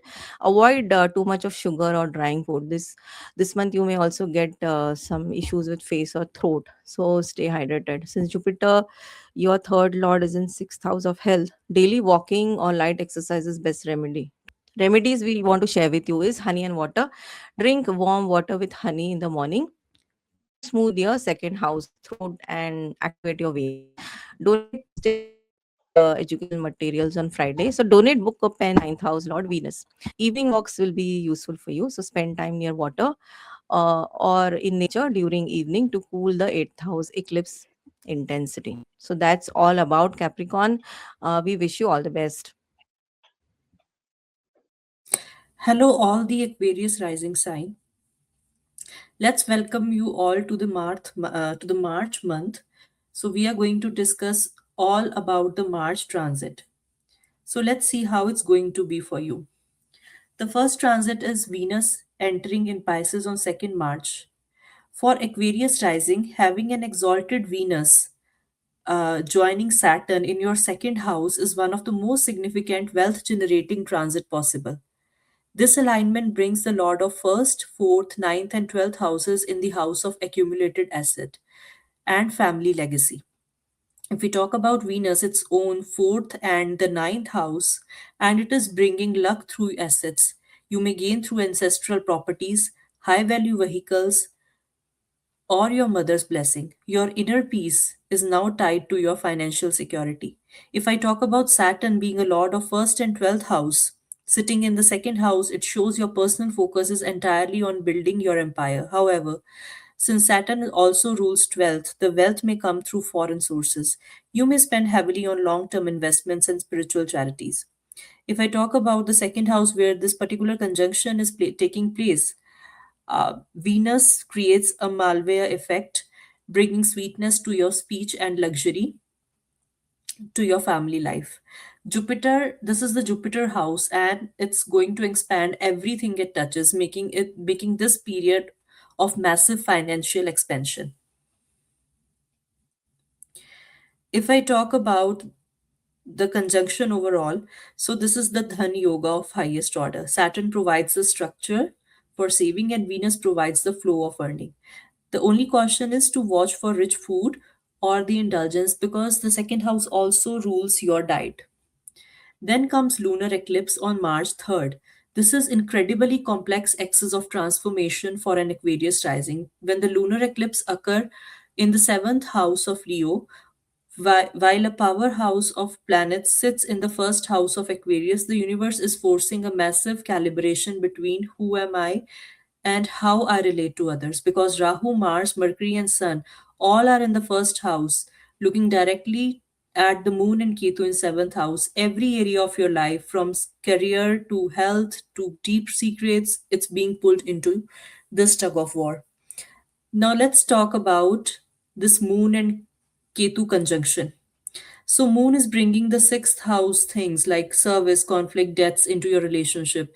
You may suddenly see the flaws or illness in your partnership that you previously ignored, and Ketu carries your career energy here. Professional partnership might reach a completion point. You may feel detached from specific business associates or public role you have held. If I talk about the first house where four planets are sitting, Rahu, Mars, Mercury, and Sun, you are reclaiming your power because of Sun. The other person is being eclipsed so you can shine. This is literally looking at your own house. Leo is saying, I need to take charge. And Mars, being third and 10th house lord, it adds incredible drive and bravery to your personality. You are ready to take creative and professional risk. Mercury connects your intelligence with hidden secrets. You are thinking deeply, perhaps uncovering secret about a partner or a financial matter. If I talk about Jupiter going direct, creative and romantic expansion is there. If things felt dry lately, the rain is coming back to your garden of joy. Jupiter direct spark on your fifth house of creativity and romance. If the spark felt dim, expect a sudden influx of creative inspiration. More opportunities are dating or breakthrough regarding a project you are deeply passionate about. The lordship of Jupiter is the second and 11th house. This makes Jupiter Dhankarka, a wealth provider, as it rule both the major houses of finance in your chart. And it is occupying the sign of Gemini. Jupiter is direct in your house of intelligence and creativity. This is the brilliant transit for problem solving. Your mind becomes fountain of profitable ideas and your ability to plan the future becomes much more accurate and optimistic. The fifth house aspect is on the house of Libra. This particular glance falls on your house of fortune and dharma. It brings you into a contact with lucky opportunities and wise teachers, and they will be able to help you. If I talk about the seventh aspect, which is on the house of your network, where Sagittarius sign is falling, Jupiter looks at its own house of gain. This is a wealth yoga in motion. So ensure that your professional network is strong, that your efforts are consistently rewarded, and financial profit and support of influential friends is there. The ninth aspect of Jupiter is in the first house. This is rare life-changing moment. The aspect falls directly on your ascendant, while five planets in your sign, you are at center of storm. So Jupiter, your wealth lord, cast its most auspicious gaze on you, acting like you are divine armor. It protects your health from Rahu, Mars intensity, and ensures that huge shifts happening in your life results in massive financial gain and personal authority. The effect on conjunction, it brings the Midas touch. Everything you touch during this time, be it relationship, business deal, or leadership role, sun is because of the sun. You are blessed with the potential for massive long term wealth here. The next transit is Sun in Pisces. For Aquarius rising, because Sun is joining exalted Venus and Saturn in second house, it acts as a financial coronation, where your personal efforts, your luck, your partnership converge to expand your family wealth. The transit suggests that your spouse or business partner play a pivotal role in your financial growth, potentially helping you secure high value assets or property. While the sun's presence brings clarity and royal opportunity to your bank balance, its proximity to Saturn demands absolute integrity on in how you handle money and family speech. Ultimately, this is the period where values become visible to public, and your ability blends with Saturn and Venus energy, and allow you to turn the 12th house foreign connections into solid second house legacy of security and comfort. Next, If I want to say something about the Sun, Venus, and Saturn conjunction, that will be, you might speak with greater, authority and wisdom, but be careful not to be not to be too scorching or blunt in the family discussions. Then the Mercury is going direct for you later this month. So it is happening in the first house alongside Rahu and Mars, and it's create intellectual powerhouse that demands a total reinvention of your personal identity. With your career Lord Mars and your creative Lord Mercury converging in your sign, you possesses a rare X-ray vision that allow you to spot hidden opportunities and execute them with lightning speed. This transit suggests that self-expression and personal brand is being amplified by Rahu, making you highly influential and perhaps bit polarizing in your professional circle. While this high voltage energy can make you restless or prone to sharp speech, it provides the vibration for launching innovative projects, solving complex puzzles, and taking authoritative stands that turns into 10th house ambition into the first house reality. One more thing I want to say is, because Mercury rules the 8th house, it's getting direct, and it is in the first house. So you feel like a psychic awakening. You may suddenly understand things about the people's motive that were hidden before. So, one strategic tip is use this detective energy to protect your 10th house career interest. You have the upper hand because you see unseen variables right now. Then comes Venus in Aries by the end of this month. Venus is moving in your third house and creates a bridge of action linking your inner ability and your destiny to your daily efforts. This transit suggests that your luck is no longer passive force. Instead, it manifests through bold communication, short distance travel, creative collaborations with sibling or close associates. Because Venus is an assertive sign of Aries, you will feel surge of brave creativity, allowing you to market your skills or ideas with unique fiery charm. It will attract professional opportunities as well. So while the previous second house transit was about saving your wealth, and third house transit is about investing your energy and using your voice to expand your influence, turning into your inner peace into outer professional momentum.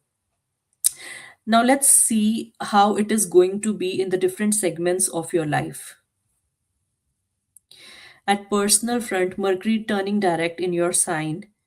Uh, this is your green light. The confusion of the past week will disappear, and you can speak your truth clearly now. If I talk about love life, intimacy become more grounded and realistic. You are moving away from fantasy and looking for someone who shares your actual value. And if I talk about your career, because Jupiter is getting direct as well, it boosts your creative output. If you have been sitting on an idea in the middle of the month, it's the time to pitch it.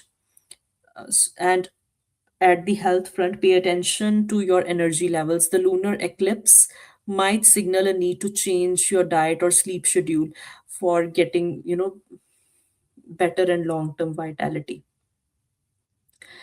Then comes the social life. Use this period, especially after March 21st, to clear up any misunderstanding that happened in late February. Your community will be supportive for your new ideas. So this was all about Aquarius. And if I talk about the personal, it's high, career and money, it's high, social high, love medium, and health medium. So the remedies that I can provide you is use the Mercury Direct date to back up your digital data and clear your inbox of old heavy energy. And for eclipse, you can chant mantra Om Sham Shane Nama, and you can also donate black sesame seeds in a religious place. So that was all about Aquarius rising sign. All the best, Aquarius. Let's move to the next sign. Welcome to all the Pisces rising. For Pisces rising, you are the main character of March 2026. Since the major action is happening in your first house, your Lagna house, this is the month of massive personal transformation and month to shine. With your sign Pisces hosting an exalted Venus and your ruler Jupiter finally going direct and moving forward in your second house, the universe is handing you the keys to your own life. So get ready for this total system upgrade. Let's talk about the very first transit for you, Pisces. So this month starts with Venus in your first house. When it enters your first house of Lagna and it gets exalted, it attracts a lot of attention. Venus is most graceful and powerful and exalted in Pisces. So, however, because Venus rules these difficult houses, this isn't just about beauty makeover, it's about deep internal shift. Here is what to expect in a practical language. Firstly, there will be a change in personal vibe. So, you look better, feel better, and act more charming. People are naturally drawn to you. Even if you don't try, you will find yourself being diplomatic and sweet in your speech.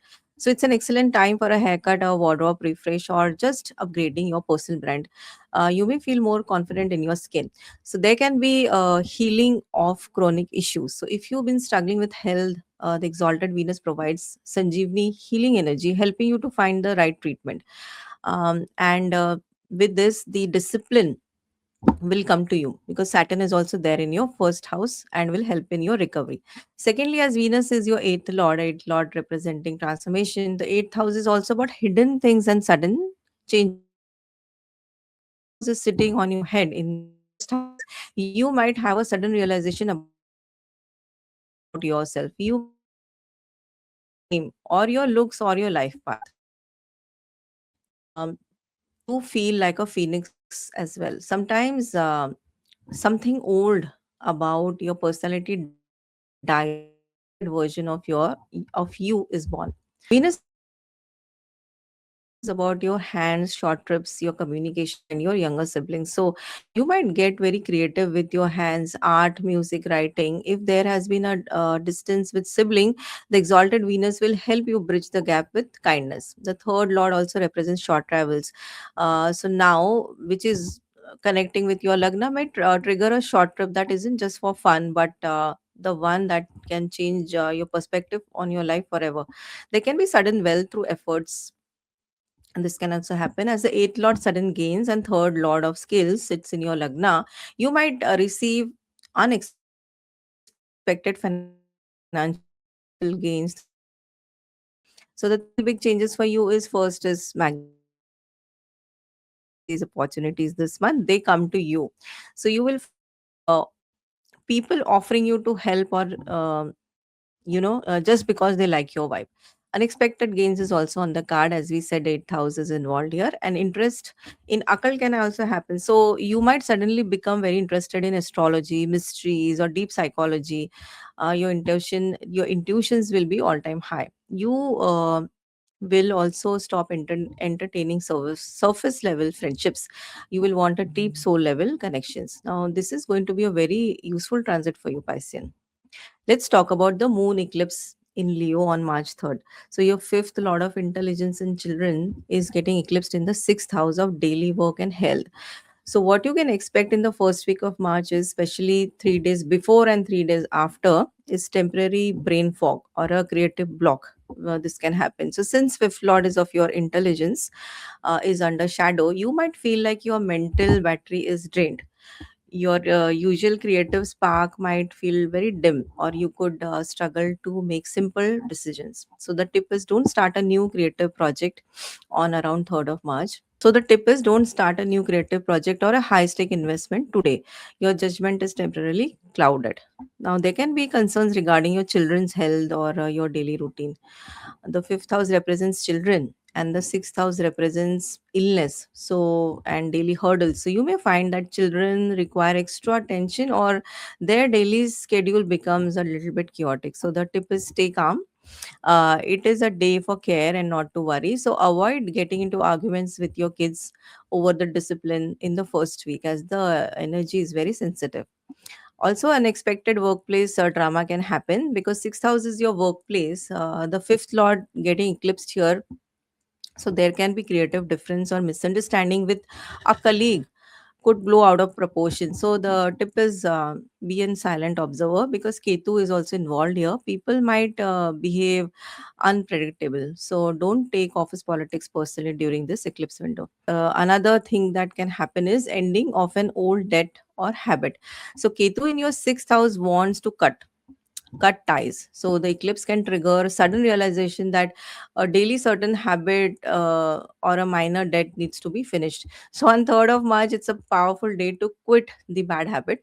So if you have been meaning to stop a certain routine that hurts your health, use this eclipse energy to leave it behind forever. There can be issues around digestive sensitivity or internal heat. So, in Vedic astrology, the fifth house relates to your upper stomach or digestion. With the eclipse happening in your sixth house of health, you might feel physically sluggish or experience digestive heat. So, keep your diet very light and sattvic. Avoid spicy and heavy food around those 24 hours of eclipse. So, in short, as Pisces, you are very wise and you feel very deeply. So, let's summarize for you. So, do lay low at work, do focus on your digestion, do spend quiet time with your children, and do clean up your space. The sixth house is about organizing, so decluttering a small drawer or a desktop can help ground the chaotic energy in your mind. And do spiritual of letting go. Since Ketu is involved, this is the best time to quit a bad habit. And don't start a new diet or workout this week. Don't overanalyze your relationship and don't ignore your health. The eclipse is happening in Purva Falguni Nakshatra. So this is a fierce Ugra Nakshatra and the energy is very hot. So we suggest to chant a Dhanvantari mantra for health or simply chant Om Namah Shivaya to cool down the heat of your sixth house. Since you are a Pisces, a water sign, the moon being eclipsed is extra draining. So for you, you can drink water from a silver glass. And especially info for you Pisces, if you have pets at home for March 3rd eclipse, keep your pets indoors in a quiet, dark den and refresh their water and food balls immediately once the eclipse is over. And avoid stressful activities like grooming them or taking them for long walks. And you can feed stray animals the next morning, stray dog or cats, whosoever is there, to turn that heavy sixth house energy into motivation for your friends. Now let's talk about the next big event, which is Jupiter goes direct on 11th of March. Jupiter goes direct in your fourth house. Now this is the biggest relief of the month. If you felt directionless or stuck in your career since last year, the path finally clears. So your inner confidence returns. It's like the captain of the ship finally wakes up and starts steering you towards your happiness and stability. So here is how Jupiter aspects are going to transform your world. The first one is mental well-being. So Jupiter has been retrograde in your house of Sukha, your happiness and your mother. So if you felt restless or homeless in your heart or disconnected from your mother, the healing begins now. So your domestic environment becomes source of wisdom. Peace returns to your home, and if you are struggling with property matter, vehicle issue, a clear solution appears and you finally feel at home in your own skin. Now, after this placement, let's look at the three aspects. Uh, Fifth aspect of Jupiter will be on your eighth house. Now, Jupiter casts his first wisdom ray on the house of transformation and hidden treasure. So now it protects you from sudden crisis. So if you are into astrology, research, or handling joint finances, your intuitions become razor sharp.